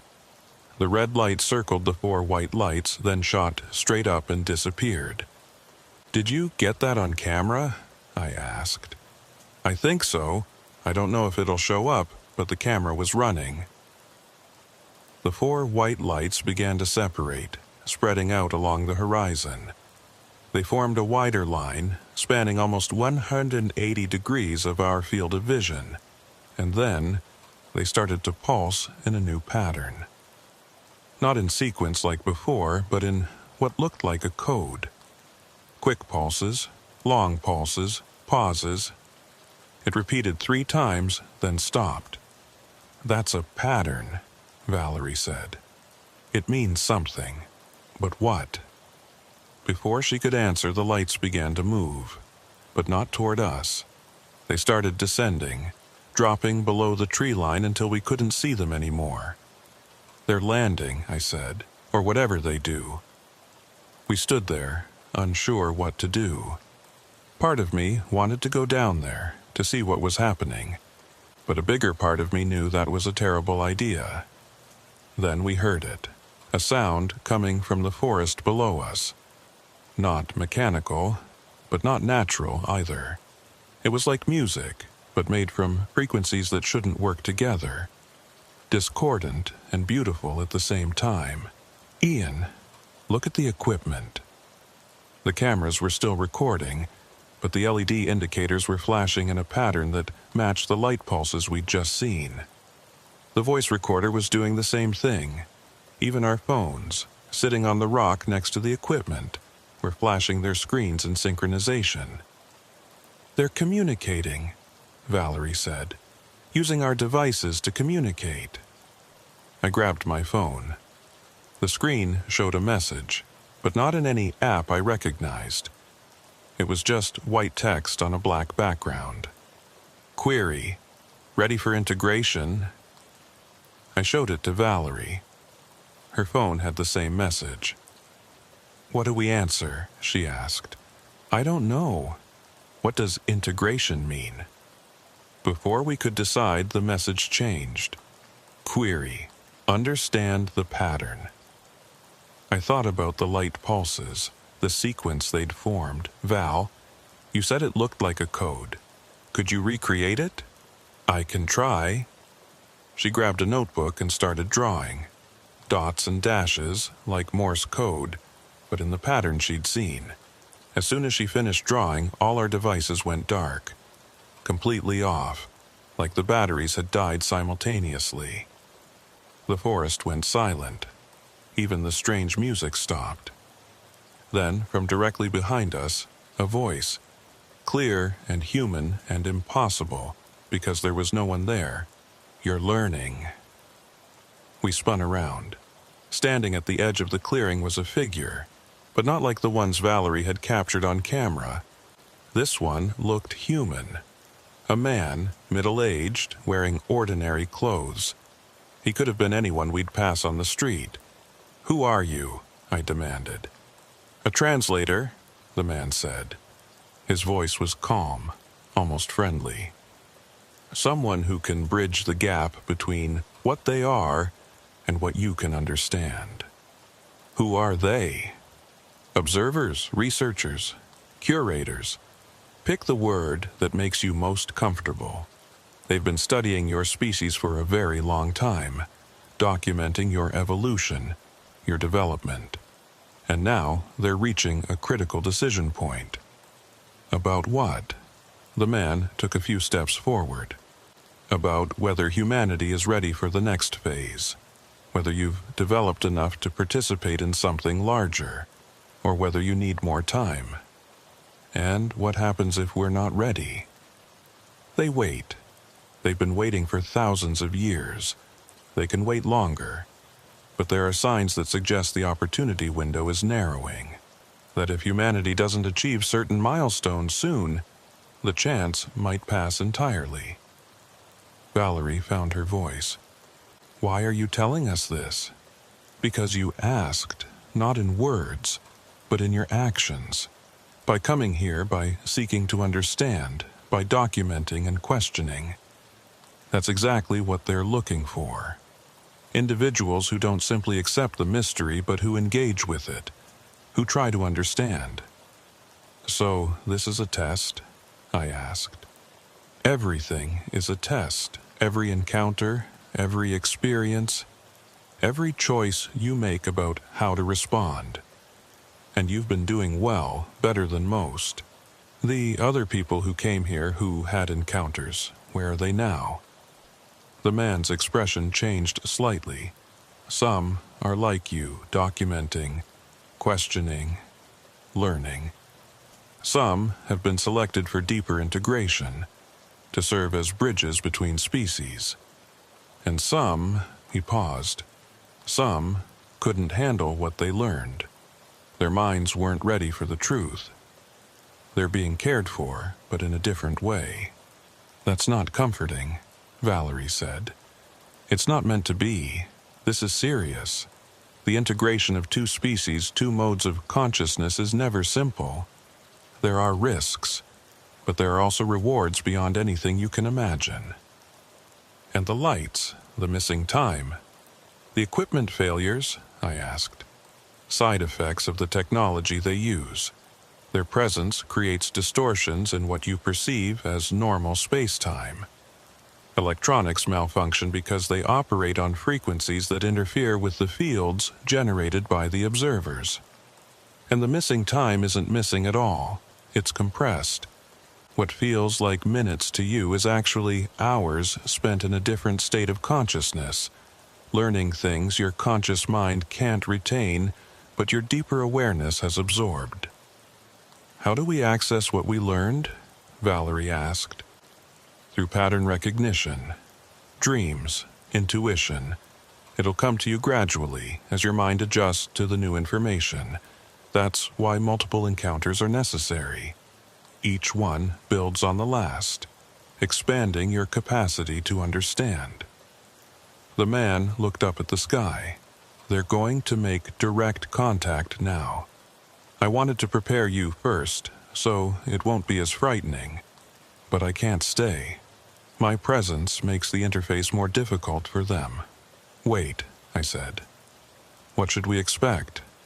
What's going to happen? You'll understand soon enough. Just remember, don't resist. Don't fight the connection. Let it flow through you, and most importantly, trust what you see, even if it seems impossible." He took a few steps backward toward the tree line. "I'll see you again, after this is over. We have much more to discuss." Then he was gone, not walking away, not disappearing into the trees, just gone, like he'd never been there. "Okay," Valerie said, her voice shaking slightly. That was new. Before I could respond, our devices came back on. All at once, screens glowing, indicators flashing. But now they were showing something different. Something I'd never seen on any device before. The screens displayed what looked like a three-dimensional map, rotating slowly. It showed the Hudson Valley, but with layers I didn't understand. Networks of lines connecting certain points. Beacon Hill was at the center, glowing brighter than anything else. And along those connecting lines were markers.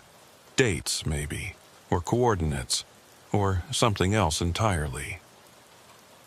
"This is a map of their activity," Valerie whispered. "All their sites, all their research points. It's all connected." As we watched, new points appeared on the map, hundreds of them spreading across the region. Some were pulsing like they were active. Others were dim, inactive or dormant. Then the map zoomed in, focusing on Beacon Hill, and we saw ourselves, two glowing dots in the clearing. Around us, arranged in a circle, were 4 other dots. The lights, the observers. They were here, in the clearing with us, even though we couldn't see them. The 4 dots began to move, converging on our position. And as they got closer, the world around us began to change. The trees at the edge of the clearing started to shimmer, like I was seeing them through water. The rocks looked less solid, more translucent. And the sky above us wasn't black anymore. It was filled with colors I'd never seen, swirling patterns that hurt to look at directly but were mesmerizing in my peripheral vision. "Val, are you seeing this?" "Yeah, oh my God, yeah." The 4 lights materialized in the clearing, not hovering in the distance, but right there, maybe 20 feet away. And now I could see what Valerie's camera had captured before. The shapes, the beings. They were standing around us, tall and thin and impossible, but somehow more real than anything else in the clearing. One of them moved forward. It raised an arm, or what I thought was an arm, and pointed at me, not threatening, just indicating, acknowledging. And then I felt it. The connection. Like someone had plugged a cable directly into my brain. Information flooding in, too fast to process, too complex to understand. Images, concepts, emotions that weren't mine. I saw the valley as it had been thousands of years ago. I saw the future, or a possible future, where the sky was filled with structures I couldn't comprehend. I felt the weight of ages, the patience of beings who measured time in epochs rather than years. And I understood, finally, what they were asking. They were asking if we were ready to remember, ready to accept that we weren't alone, had never been alone, that humanity's story was part of a much larger narrative, one that stretched back to the beginning of consciousness itself and forward to a future that depended on choices we hadn't even realized we were making. The answer wasn't yes or no. It was more complex than that. It was recognition, acknowledgement, a willingness to participate rather than just observe. I don't know if I answered out loud or just in my mind, but I felt the response flow through me. I'm ready to learn. The connection intensified for a moment, almost painful in its intensity. Then, gently, it released. The being stepped back, and the others moved with it.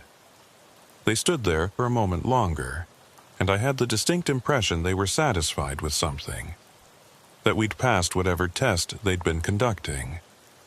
Then they began to fade, not moving away, but becoming less solid, less real. Within seconds, they were gone, and we were standing in a normal clearing on a normal night, with nothing but our equipment and our memories to prove they'd been there at all. Valerie was crying. I realized I was too, not from fear or sadness, but from something else.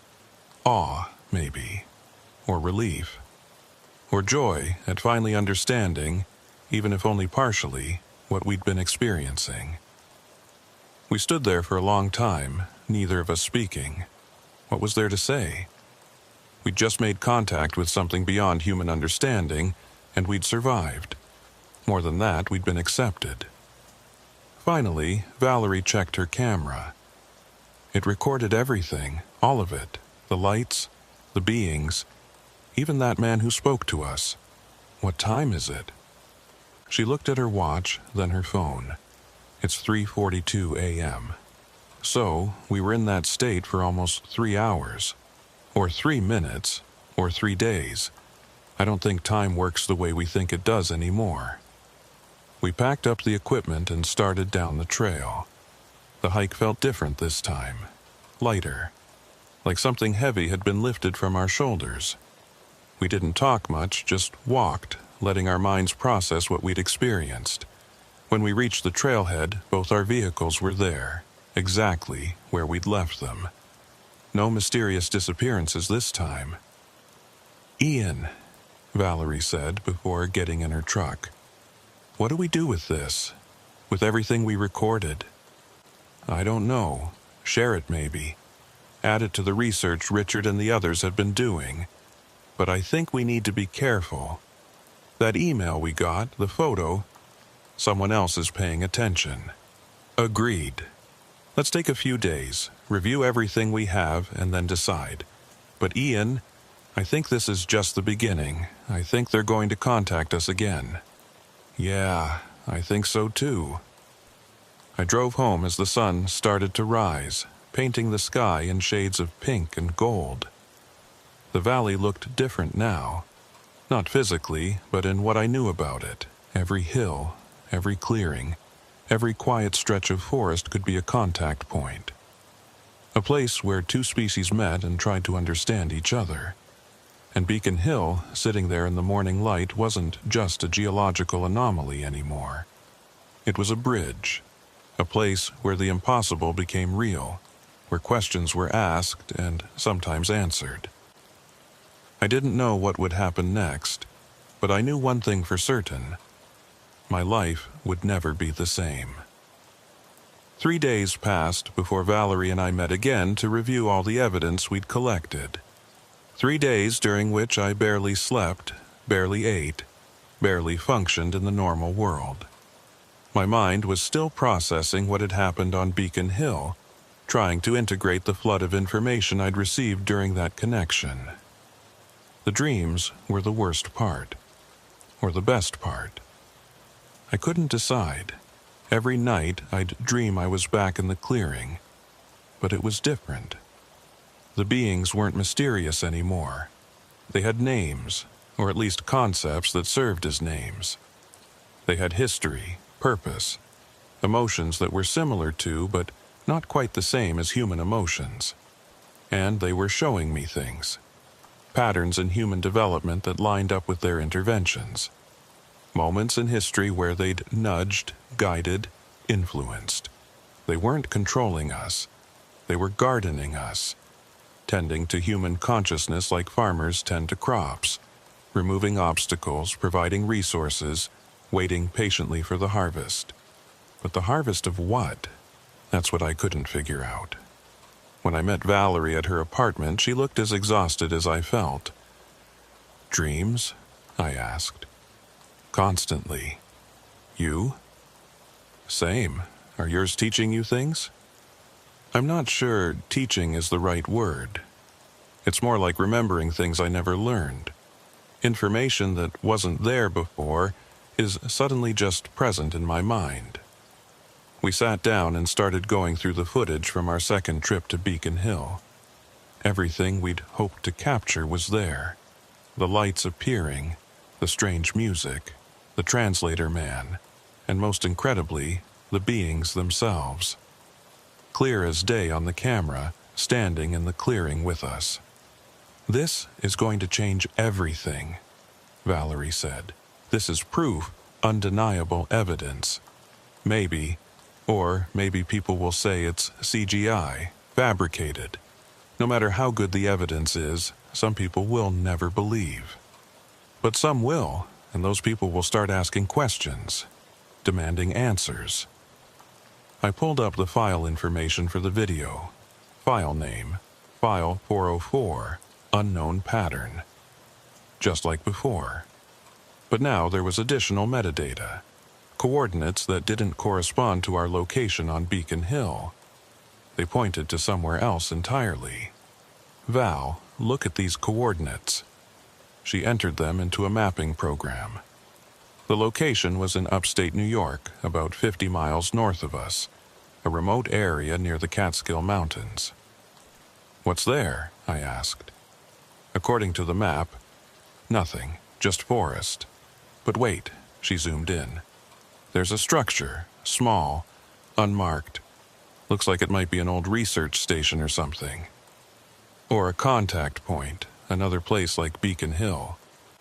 My phone rang. Richard Moss. "Ian, I need you and Valerie to come to a meeting tonight. There are others who've had experiences similar to yours. We're gathering to share information and coordinate our research." "Where?" "There's a community center in Kingston, 8 p.m. Come in through the back entrance and ask for the Stargazing Club. That's the code we use." "Richard, we have new footage, clear footage of the beings, and coordinates to another location." There was a pause. "Bring everything you have. This is important. We're running out of time." "Out of time for what?" "That's what we need to discuss. Tonight. Don't be late." He hung up before I could ask more questions. At 7:45 p.m., Valerie and I arrived at the community center. It was a modest building that looked like it hosted bingo games and yoga classes. Nothing that screamed secret UFO research meeting. We found the back entrance and knocked. A middle-aged woman opened the door. "Stargazing Club? Second floor, room 204. Richard's already up there." The room was bigger than I expected, set up like a classroom with chairs arranged in rows facing a projector screen. About 20 people were already there, ranging in age from teenagers to elderly, all looking as nervous and excited as I felt.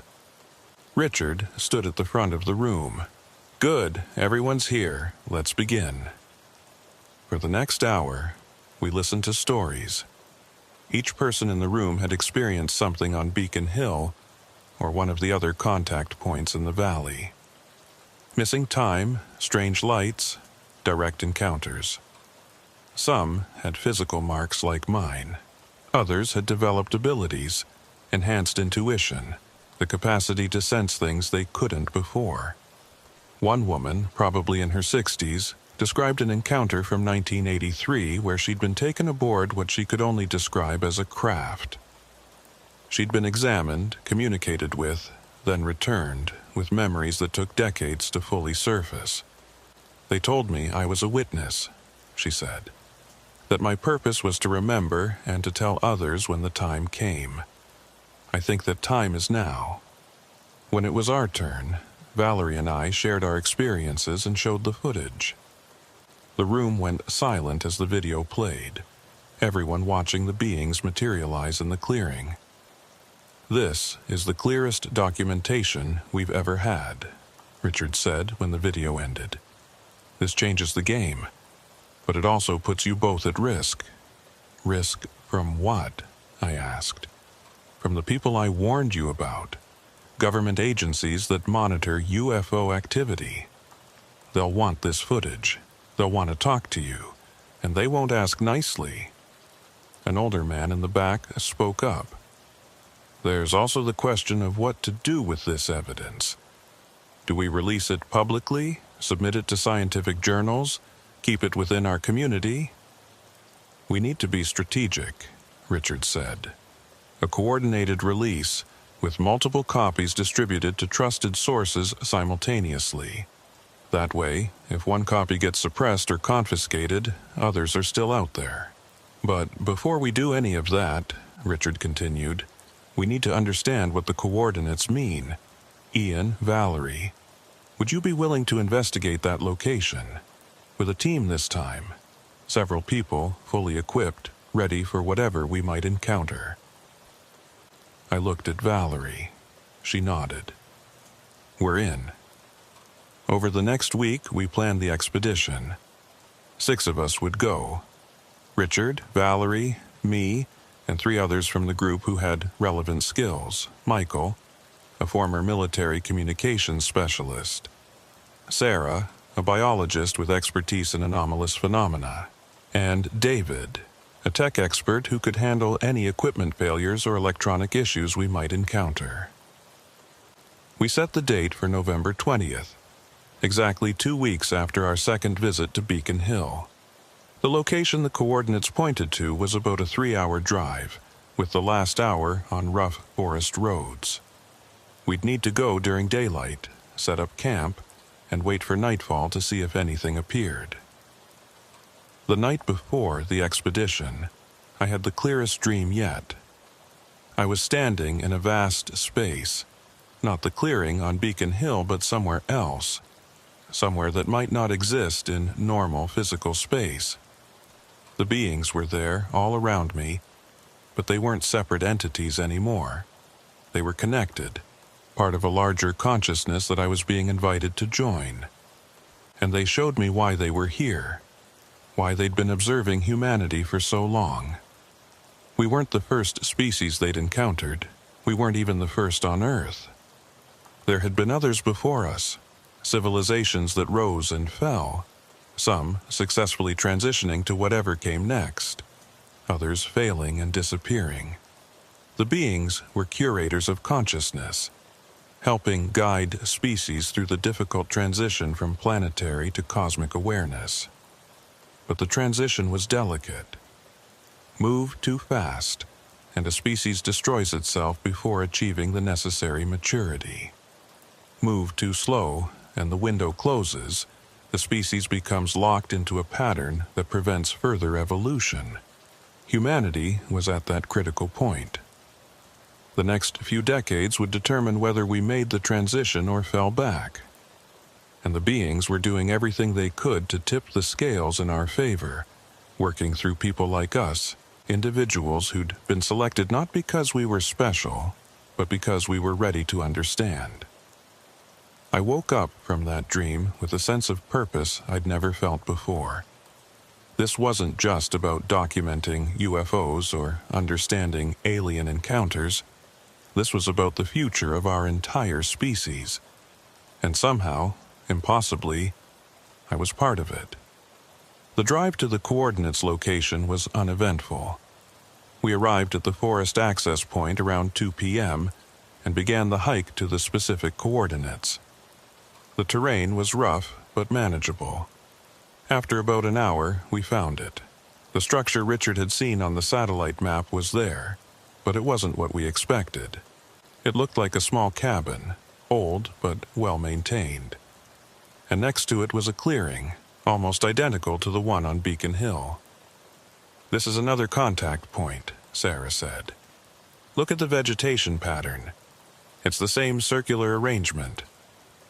We set up our equipment in the clearing while Michael and David checked out the cabin. They came back looking puzzled. "The cabin's empty, but it's been used recently. There's fresh water in containers, non-perishable food, basic medical supplies, like someone's been maintaining it as a safe house or observation post." "Maybe Richard's group?" Valerie suggested. "Or maybe someone else," Richard said. "There are other groups researching this phenomenon. Some officially sanctioned, some not. This could be anyone's base." We decided to wait in the clearing rather than the cabin. As the sun set, we ran through our equipment checks. Cameras positioned, audio recording, EMF detectors ready, Richard's tracking devices activated. And then we waited. 8 p.m., nothing. 9 pi still nothing. 10 pin temperature holding steady. Maybe this isn't an active site, David suggested. But at 10:47 p.m., everything changed. The temperature dropped 15 degrees in 30 seconds. The EMF readings spiked, and on the horizon we saw them. Not 4 lights this time, but dozens, maybe hundreds. They filled the sky like stars, but moving, pulsing, communicating in patterns so complex it looked like the entire sky was alive. "Oh my God," Sarah whispered. The lights began to descend, not toward us but forming a pattern above us. They arranged themselves in concentric circles, layer upon layer, creating what looked like a 3-dimensional mandala in the sky. And then they spoke. Not in words, not through devices, but directly into our minds. All of us at once. Witnesses, recorders, bridges. You have been selected to carry forward the pattern, to help your species understand what is coming. Do you accept this role? I felt the others hesitate, uncertain how to respond. But I understood now. This wasn't about us as individuals. It was about humanity as a whole, and our answer would ripple out, affecting others, opening doors that had been closed. I thought my answer clearly: we accept. And with those 2 words, everything changed again. The lights descended further, close enough that we could see they weren't mechanical at all. They were conscious, living. Each one was an individual being, but they were also all connected, part of a collective intelligence that spanned space and time. They showed us the pattern, the whole pattern. How they'd been guiding human development since the beginning. How contact points like Beacon Hill in this clearing served as interfaces between their consciousness and ours. How individuals who encountered them served as nodes in a growing network, helping prepare humanity for first contact on a global scale. That contact was coming soon, within a decade, maybe less. The conditions were almost right. The technology was advancing, the consciousness was expanding, and when it happened, when the veil finally came down completely, humanity would need people who understood, people who could explain, who could bridge the gap, who could help others not be terrified by what they were seeing. That was our role. That was what they were preparing us for. The connection released, and the lights began to rise. But before they disappeared, one of them separated from the group and descended to hover just above the clearing.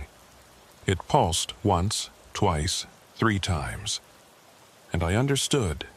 It was saying goodbye, but also promising to return. Then it was gone, and we were standing in the dark clearing with nothing but our equipment and our forever changed understanding of reality. We spent the night in the cabin, none of us able to sleep, all of us trying to process what we'd experienced.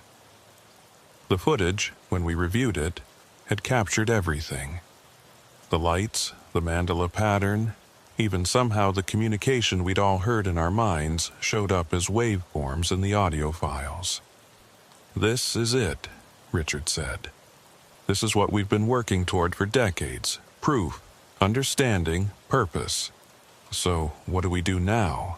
Michael asked. "We prepare," I said. "We document everything. We reach out to others who've had similar experiences.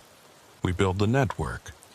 Because when the time comes, when they make open contact, humanity is going to need guides.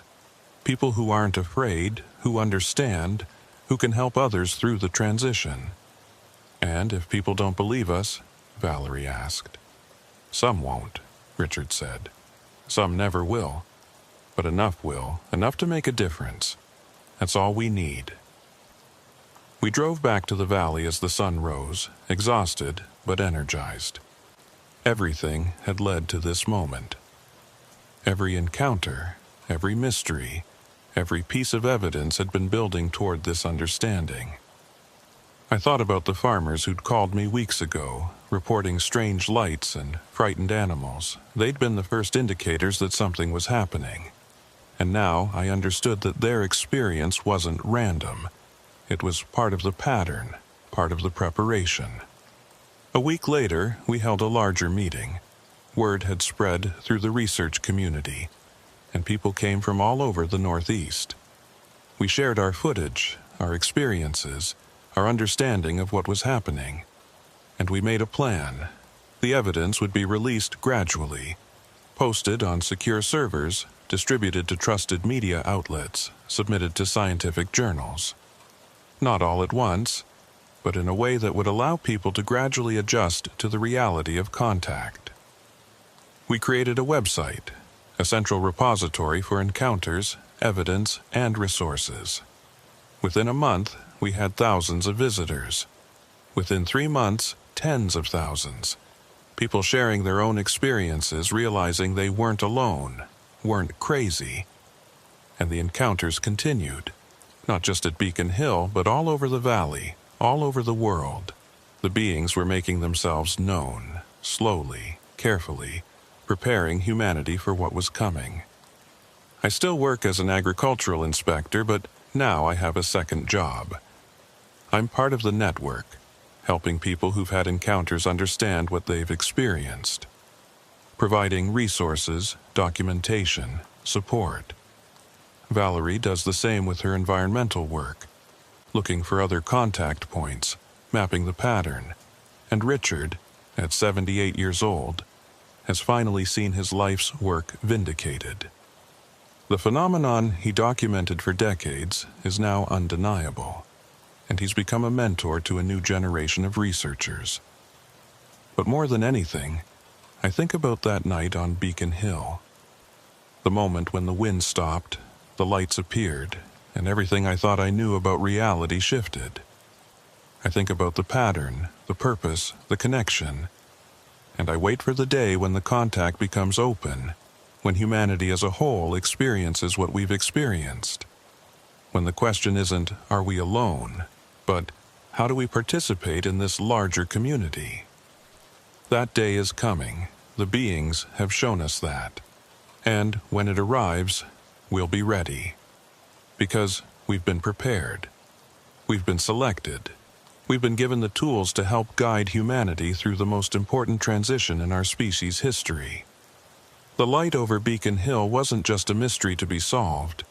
It was an invitation, an offer to participate in something greater than ourselves. And we said yes. Last night, I drove out to Beacon Hill one more time. Just to stand in the clearing, to remember. The valley spread out below me, lights from houses and towns twinkling in the darkness. Ordinary life continuing, unaware of what's coming. But as I stood there, I saw them. 4 lights on the horizon, pulsing in their familiar pattern. Still watching. Still preparing. Still waiting for the moment when everything changes. I raised my hand in acknowledgement, and one of the lights pulsed brighter in response. The conversation continues. The pattern grows, and humanity takes one step closer to its cosmic future. This is the story of Beacon Hill, but it's not an ending, it's a beginning.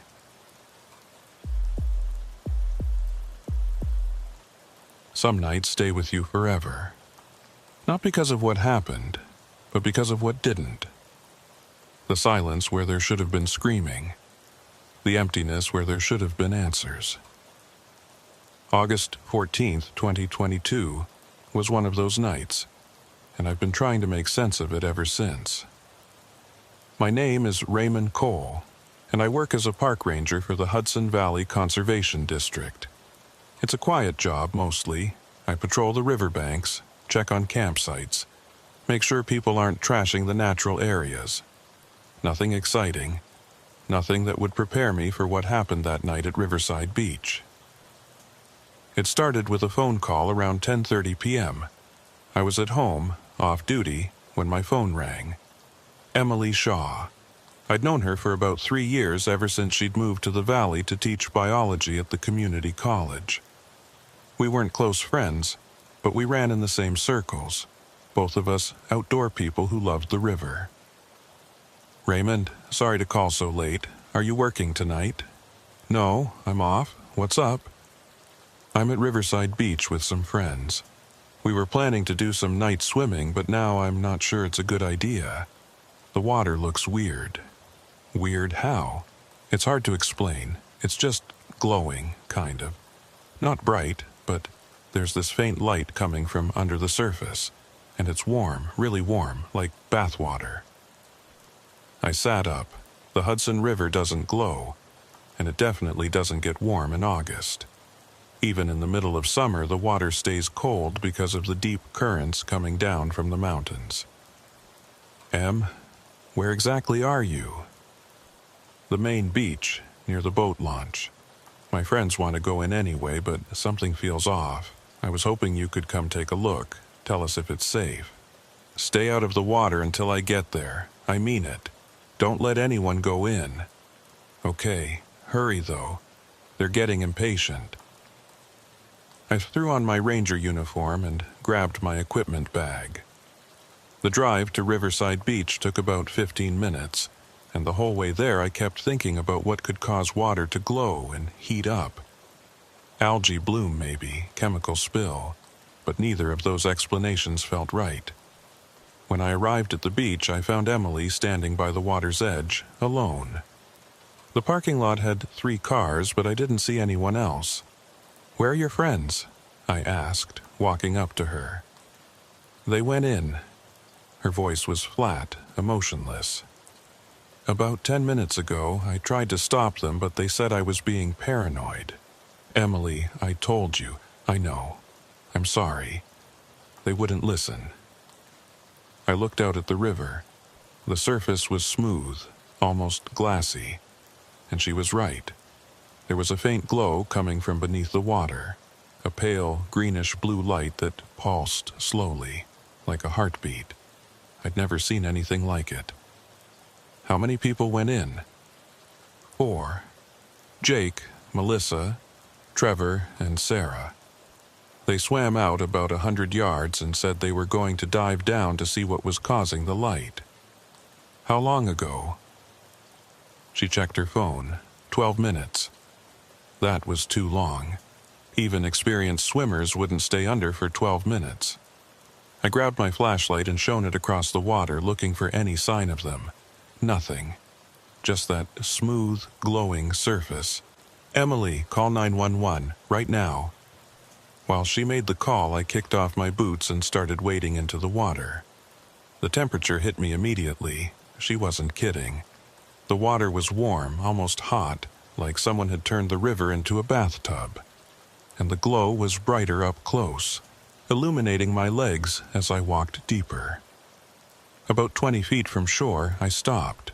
Something was wrong with the sound, or rather the lack of sound. The river is never silent.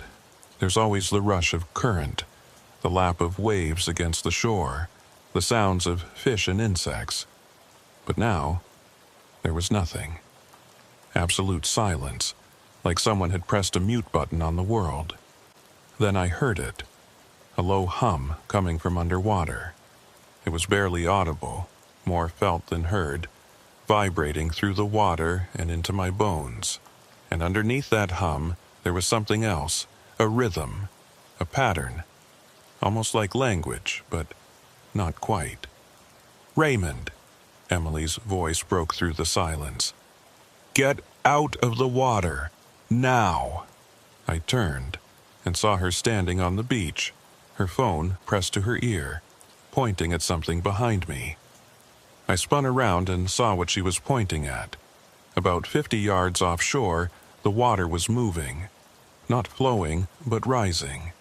A dome of water, maybe 20 feet across, lifting up from the surface like something underneath was pushing it upward. and the glow was coming from inside that dome, bright enough now to see clearly. I started backing toward the shore, my eyes locked on that impossible sight. The dome continued to rise, water streaming off its sides, and I could see something inside. A shape, dark and solid against the glowing water. Then the dome collapsed, water crashing back down with a sound like thunder. The glow disappeared instantly, plunging the river into darkness, and the silence returned, even heavier than before. I ran back to the beach, my heart hammering. Emily was still on the phone with 911, but she was staring at the river with an expression I couldn't read. Fear, yes, but also something else, recognition maybe. "They're sending boats," she said quietly, "and divers. But Raymond, I don't think they're going to find anything." "What do you mean?" "When my friends went under, when they dove down to look at the light, I saw something. It was just for a second, but I saw it.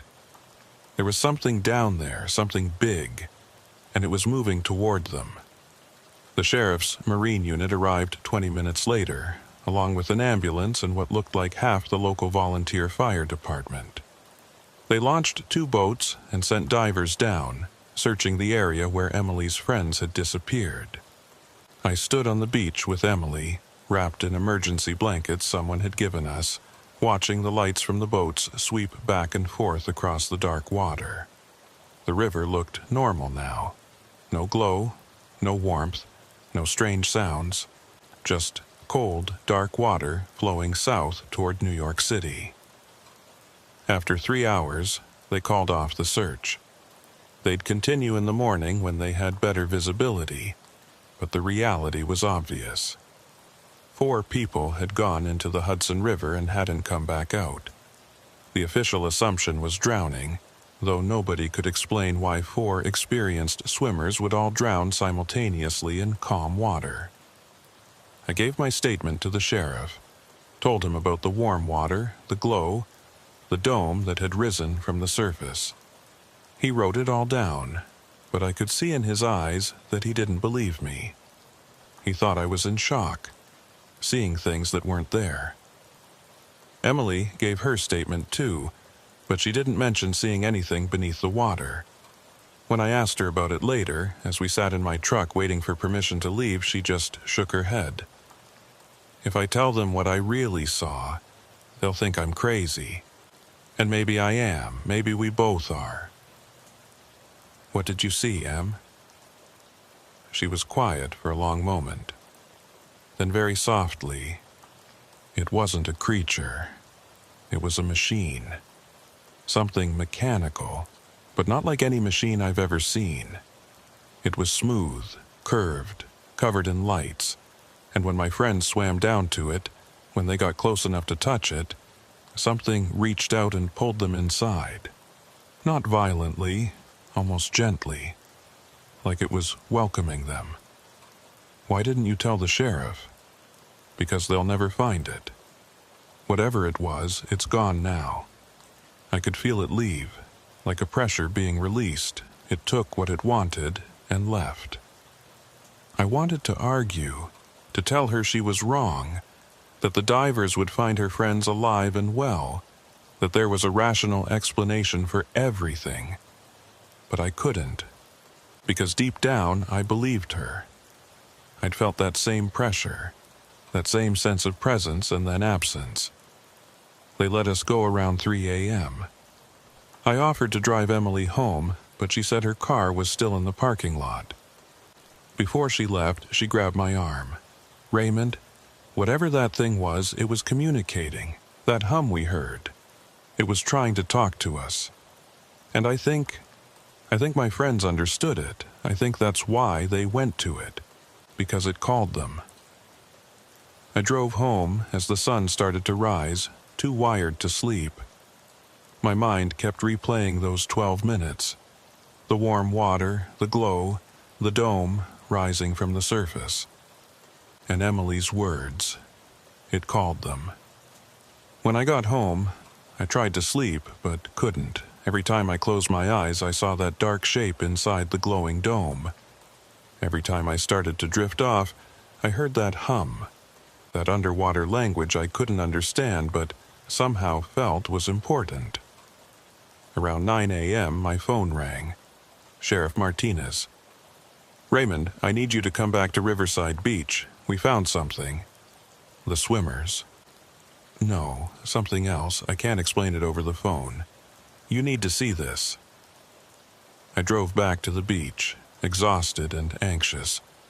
When I arrived, there were even more vehicles than the night before. State police, federal agents in unmarked cars, and what looked like military personnel in civilian clothes. Sheriff Martinez met me at the parking lot entrance. "Before you go down there, I need to ask you something. Last night, when you were in the water, did you touch anything? Any equipment? Any objects?" "No, I didn't get that far out. Why?" "Because we found gear. Professional-grade diving equipment just sitting on the riverbed about 50 feet offshore. 5 complete sets. Tanks, regulators, weight belts, everything. All in perfect condition, like they'd been carefully placed there. 5 sets? Emily said 4 people went in. That's the thing. There's a 5th set, and it has your name on it." My blood went cold. "That's impossible. I don't own diving gear, and even if I did, I didn't bring it last night." "I know. That's why the feds are here, Raymond. Each set of gear has a name label. The 4 swimmers and you, but the equipment isn't manufactured by any company we can identify. No brand names, no serial numbers. It's like someone made it specifically for the 5 of you and left it as a message, maybe." He led me down to the beach. A tent had been set up near the water's edge, and inside, laid out on tarps, were the 5 sets of diving equipment. They looked normal at first glance, but when I looked closer I could see what Martinez meant. The materials were wrong. Too smooth, too lightweight, and the gauges had symbols instead of numbers. Geometric patterns I didn't recognize. One of the federal agents, a woman in her 40s with short gray hair, approached me. "Mr. Cole, I'm Agent Morrison with the Department of Defense. I need to ask you some questions about last night." She led me away from the tent, out of earshot of the others. "Tell me exactly what you saw. Everything. Don't leave anything out, and don't worry about sounding crazy. I've heard crazier." So I told her the warm water, the glow, the dome, the humming sound. When I finished, she nodded, like none of it surprised her. This isn't the first incident in this area. In fact, there have been 17 documented cases of similar phenomena along the Hudson River in the past 14 months. Unusual lights, temperature anomalies, electronic disturbances, and in 3 previous cases people have disappeared. Disappeared how? Same as last night. They go into the water, they don't come back out. No bodies, no trace, just gone. And the equipment. That's new. We haven't seen that before.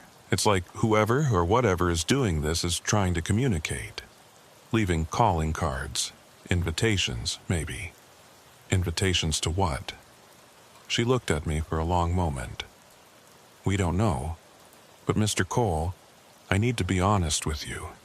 Finding that gear with your name on it means you're involved now, whether you want to be or not. Whatever took those people last night, it wanted you too. And there's a good chance it's going to try again." I spent the rest of the day being questioned by various federal agents. They took samples of my clothes, ran some kind of scanner over me that looked like something out of a science fiction movie, and made me draw diagrams of everything I'd seen. Around 4 p.m., they finally let me go. Agent Morrison gave me a card with a phone number on it. "Call me if anything unusual happens. Anything at all. Strange sounds, lights, feelings. We need to know." I drove straight to Emily's apartment. She answered the door looking as exhausted as I felt. "They found the gear," I said.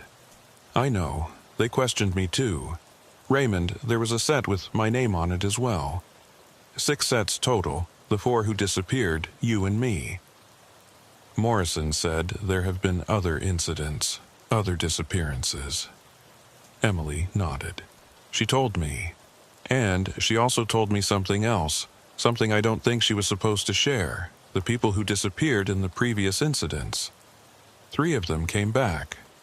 What? When? Weeks later. Months, in one case. They just reappeared, walking out of the river like nothing had happened. But they were different. They couldn't remember where they'd been. They spoke in strange patterns, used words that didn't exist. And they knew things they shouldn't have been able to know. What kind of things? Scientific concepts that hadn't been discovered yet. Mathematical formulas. One of them drew a star map that astronomers confirmed was accurate, but showed constellations from a perspective that couldn't exist from Earth. I sat down on her couch, trying to process this. So, you're saying they were taken somewhere, taught something, then sent back. That's the theory Morrison's team is working with. They think there's some kind of intelligence in the river, something that's been here for a long time observing us, and occasionally it selects people for closer study. Why us? Why those specific people? Emily walked to her window, looking out at the valley. I've been thinking about that. The 4 who disappeared last night. They were all scientists. Jake was a chemist. Melissa studied physics. Trevor was an engineer. Sarah was a marine biologist. And you and I, we both work with the environment, understanding ecosystems. You think it's selecting people based on their knowledge? Or their potential to understand?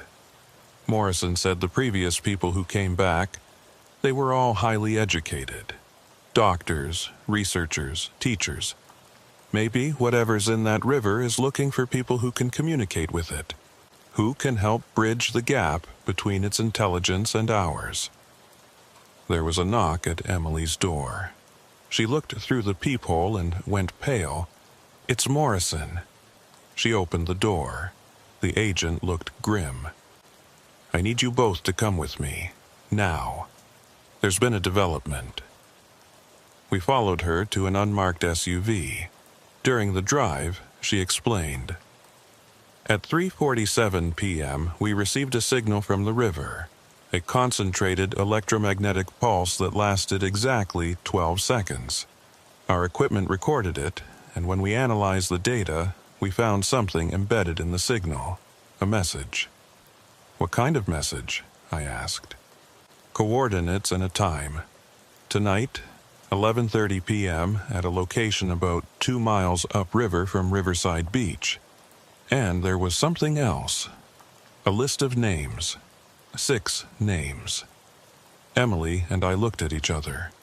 We already knew what she was going to say. The 4 missing swimmers, and the 2 of you.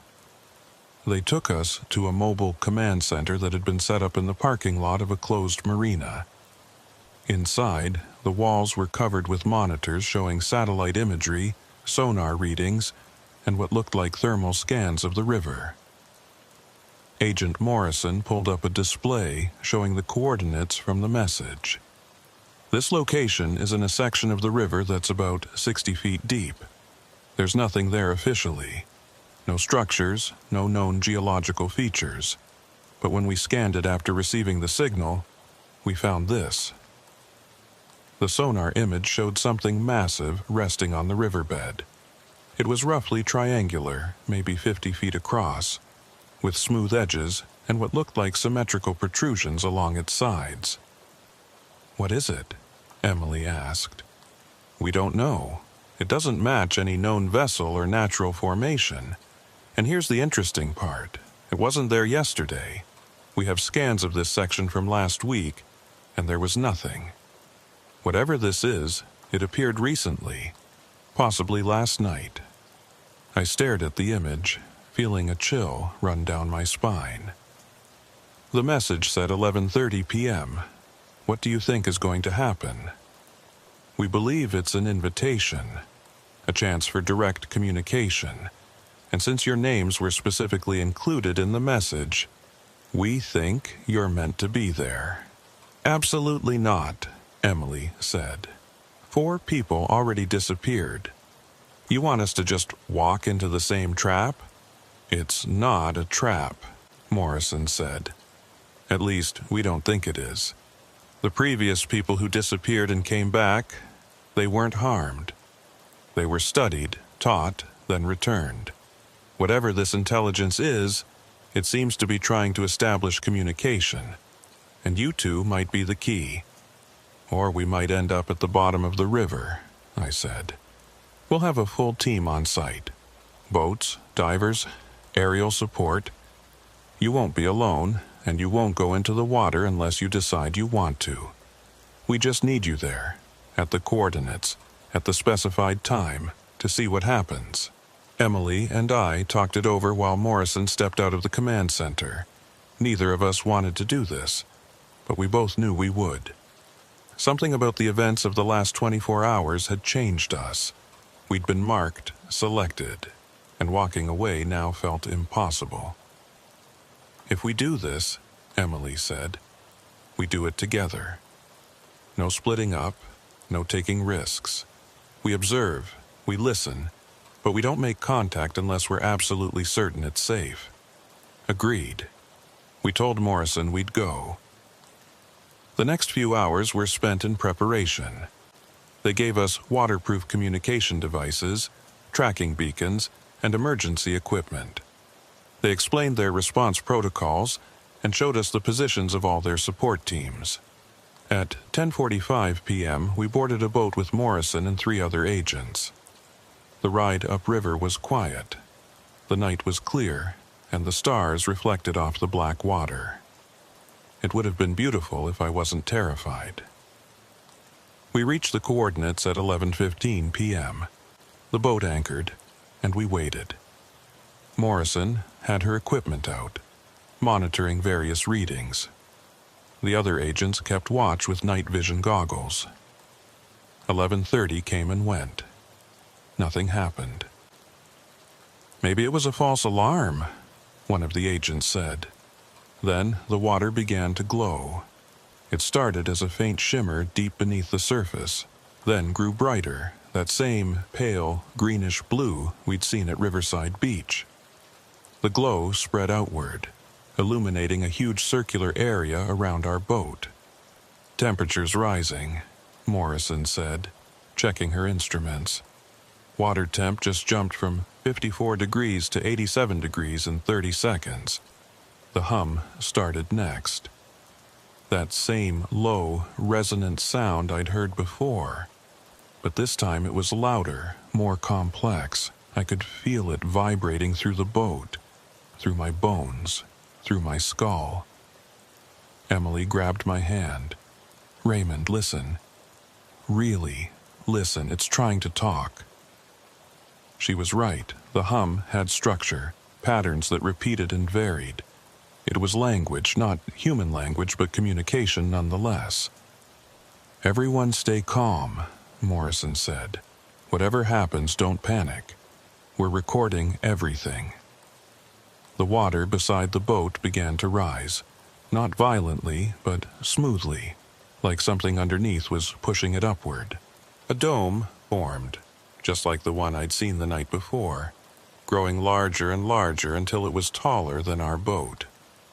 And inside the dome, I could see it. The shape Emily had described. Smooth, curved, covered in lights that pulsed in time with the hum. It wasn't organic, it was clearly technology. But technology unlike anything I'd ever seen. A section of the craft opened, and light spilled out. Bright, white light that didn't hurt to look at. And in that light, I saw them. The 4 missing swimmers. They were standing in what looked like an opening, alive and apparently unharmed. "Jake!" Emily screamed. "Melissa! Trevor! Sarah!" They didn't respond. They just stood there, looking at us with expressions that were calm, almost serene. Then Jake raised his hand, not waving, just gesturing for us to come closer. "Don't move," Morrison ordered. "Nobody moves until we assess." The hum changed. It became higher, more urgent. And suddenly, words formed in my mind, not sounds, but concepts that translated themselves into language I could understand. "We mean no harm. We seek understanding. Come. Learn. Choose." Emily looked at me. "Did you hear that?" "Yeah, in my head." Morrison was pale. "We're all hearing it. The communication device is picking it up too. It's broadcasting directly into our brains." The 4 swimmers stepped out of the craft, still in that dome of water, and began walking toward our boat. Not swimming, walking, like the water had become solid beneath their feet. When they reached the boat, they climbed aboard, moving with an eerie synchronicity. Up close, I could see that they were changed. Their eyes were brighter, more aware, their movements more precise. Jake spoke first, but his voice had a quality to it that wasn't quite human. "We volunteered to return, to explain, to help you understand. Where have you been?" Emily asked. "Aboard the vessel, learning. They've been here for a long time, watching, waiting for humanity to reach a point where communication becomes possible." "They?" Morrison asked. "The architects, the ones who built the vessel. They travel through water systems, studying life wherever they find it. Earth's rivers and oceans are highways to them. The Hudson has been their primary observation point for decades." Melissa spoke next. "They don't mean us harm. They're researchers, like us. They want to understand consciousness, evolution, how intelligence develops, and they want to share what they've learned." "Why take you?" I asked. "Why not just make open contact?" Trevor answered. "Because humanity isn't ready for open contact. Not yet. But individuals can be prepared, educated, taught to serve as bridges between our species and theirs. That's what they offered us. The chance to learn, to understand things no human has ever known, and then to come back and help prepare others." "And you agreed to this?" Morrison asked. Sarah nodded. "Once we understood what they were offering, yes. They showed us things. The history of life on Earth, the patterns of consciousness throughout the universe, the mathematics of reality itself, and they gave us a choice. Return with that knowledge, or stay and learn more. We chose to return," Jake said. "To help, because something's coming. A period of transition for humanity. Within the next few decades, we'll either evolve to the next stage of consciousness or fall back. The architects want to help us succeed, but they can only work with those who are ready." The hum changed again, and more words formed in my mind. "Raymond Cole, Emily Shaw, you have been observed. You have been assessed. You are ready if you choose. Enter the vessel, learn, return as bridges, or decline, and continue your lives unchanged. The choice is yours." I looked at Emily, she looked back at me, and in that moment I understood something. This was the moment that would define the rest of our lives. Every choice we'd made, every experience we'd had led us to this point. "What happened to the others?" Emily asked. "The people from previous incidents who came back. Are they like you?" Melissa nodded. "They're bridges too, teaching, preparing, helping humanity understand what's coming. Most people don't know they're doing it. They just think they're following their intuition, their curiosity, but they're all part of the pattern, the network." Morrison put a hand on my shoulder. "You don't have to do this. We can refuse. We can leave right now." But I knew I wouldn't leave. I could feel it. That pull, that sense of purpose. Whatever was in that craft, whatever the architects were, they were offering something humanity had always dreamed of. Contact, understanding, evolution. I looked at Emily. "What do you think?" She was quiet for a long moment. Then she smiled. "I think we didn't come this far to turn back now. I think we were meant to be here, and I think I want to know. Don't you?" "Yeah, I do." We turned to Morrison. "We're going in." She looked like she wanted to argue, but she didn't. Maybe she understood, too. Maybe she felt that same pull. "If you're not back in 24 hours, we're coming after you." "We'll be back," I said, though I had no way of knowing if that was true. Emily and I climbed out of the boat and stepped onto the dome of water. It held our weight, solid and stable. The 4 swimmers led us toward the craft, and as we got closer, the light grew brighter. The opening was larger than it looked from a distance. We walked through into a space that seemed impossible. The interior was vast, far larger than the exterior dimensions should have allowed. Walls that looked like flowing water but felt solid, lights that came from everywhere and nowhere, and figures, tall, translucent figures that moved like they were swimming through air. The architects. One of them approached us, and I felt that presence again. That intelligence that was trying to communicate across a gap wider than I could comprehend. Concepts flooded into my mind. Images of other worlds, other species, other times. The architects had been traveling for millions of years, studying, documenting, helping species evolve when they were ready. And now they were offering to help us.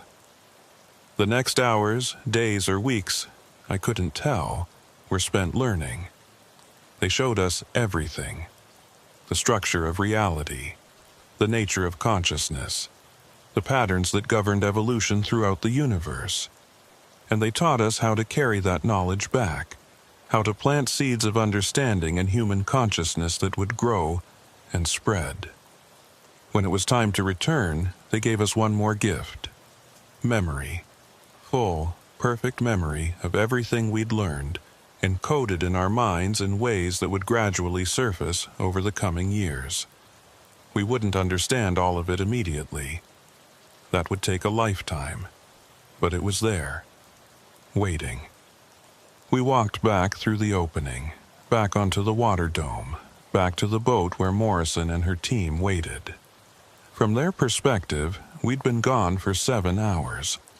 From ours, it felt like we'd lived an entire lifetime. "Are you okay?" Morrison asked as we climbed aboard. "More than okay," Emily said. "We're changed." The craft began to sink back beneath the water. The glow faded. The dome collapsed. Within minutes, the river looked normal again, like nothing had happened. But everything had happened.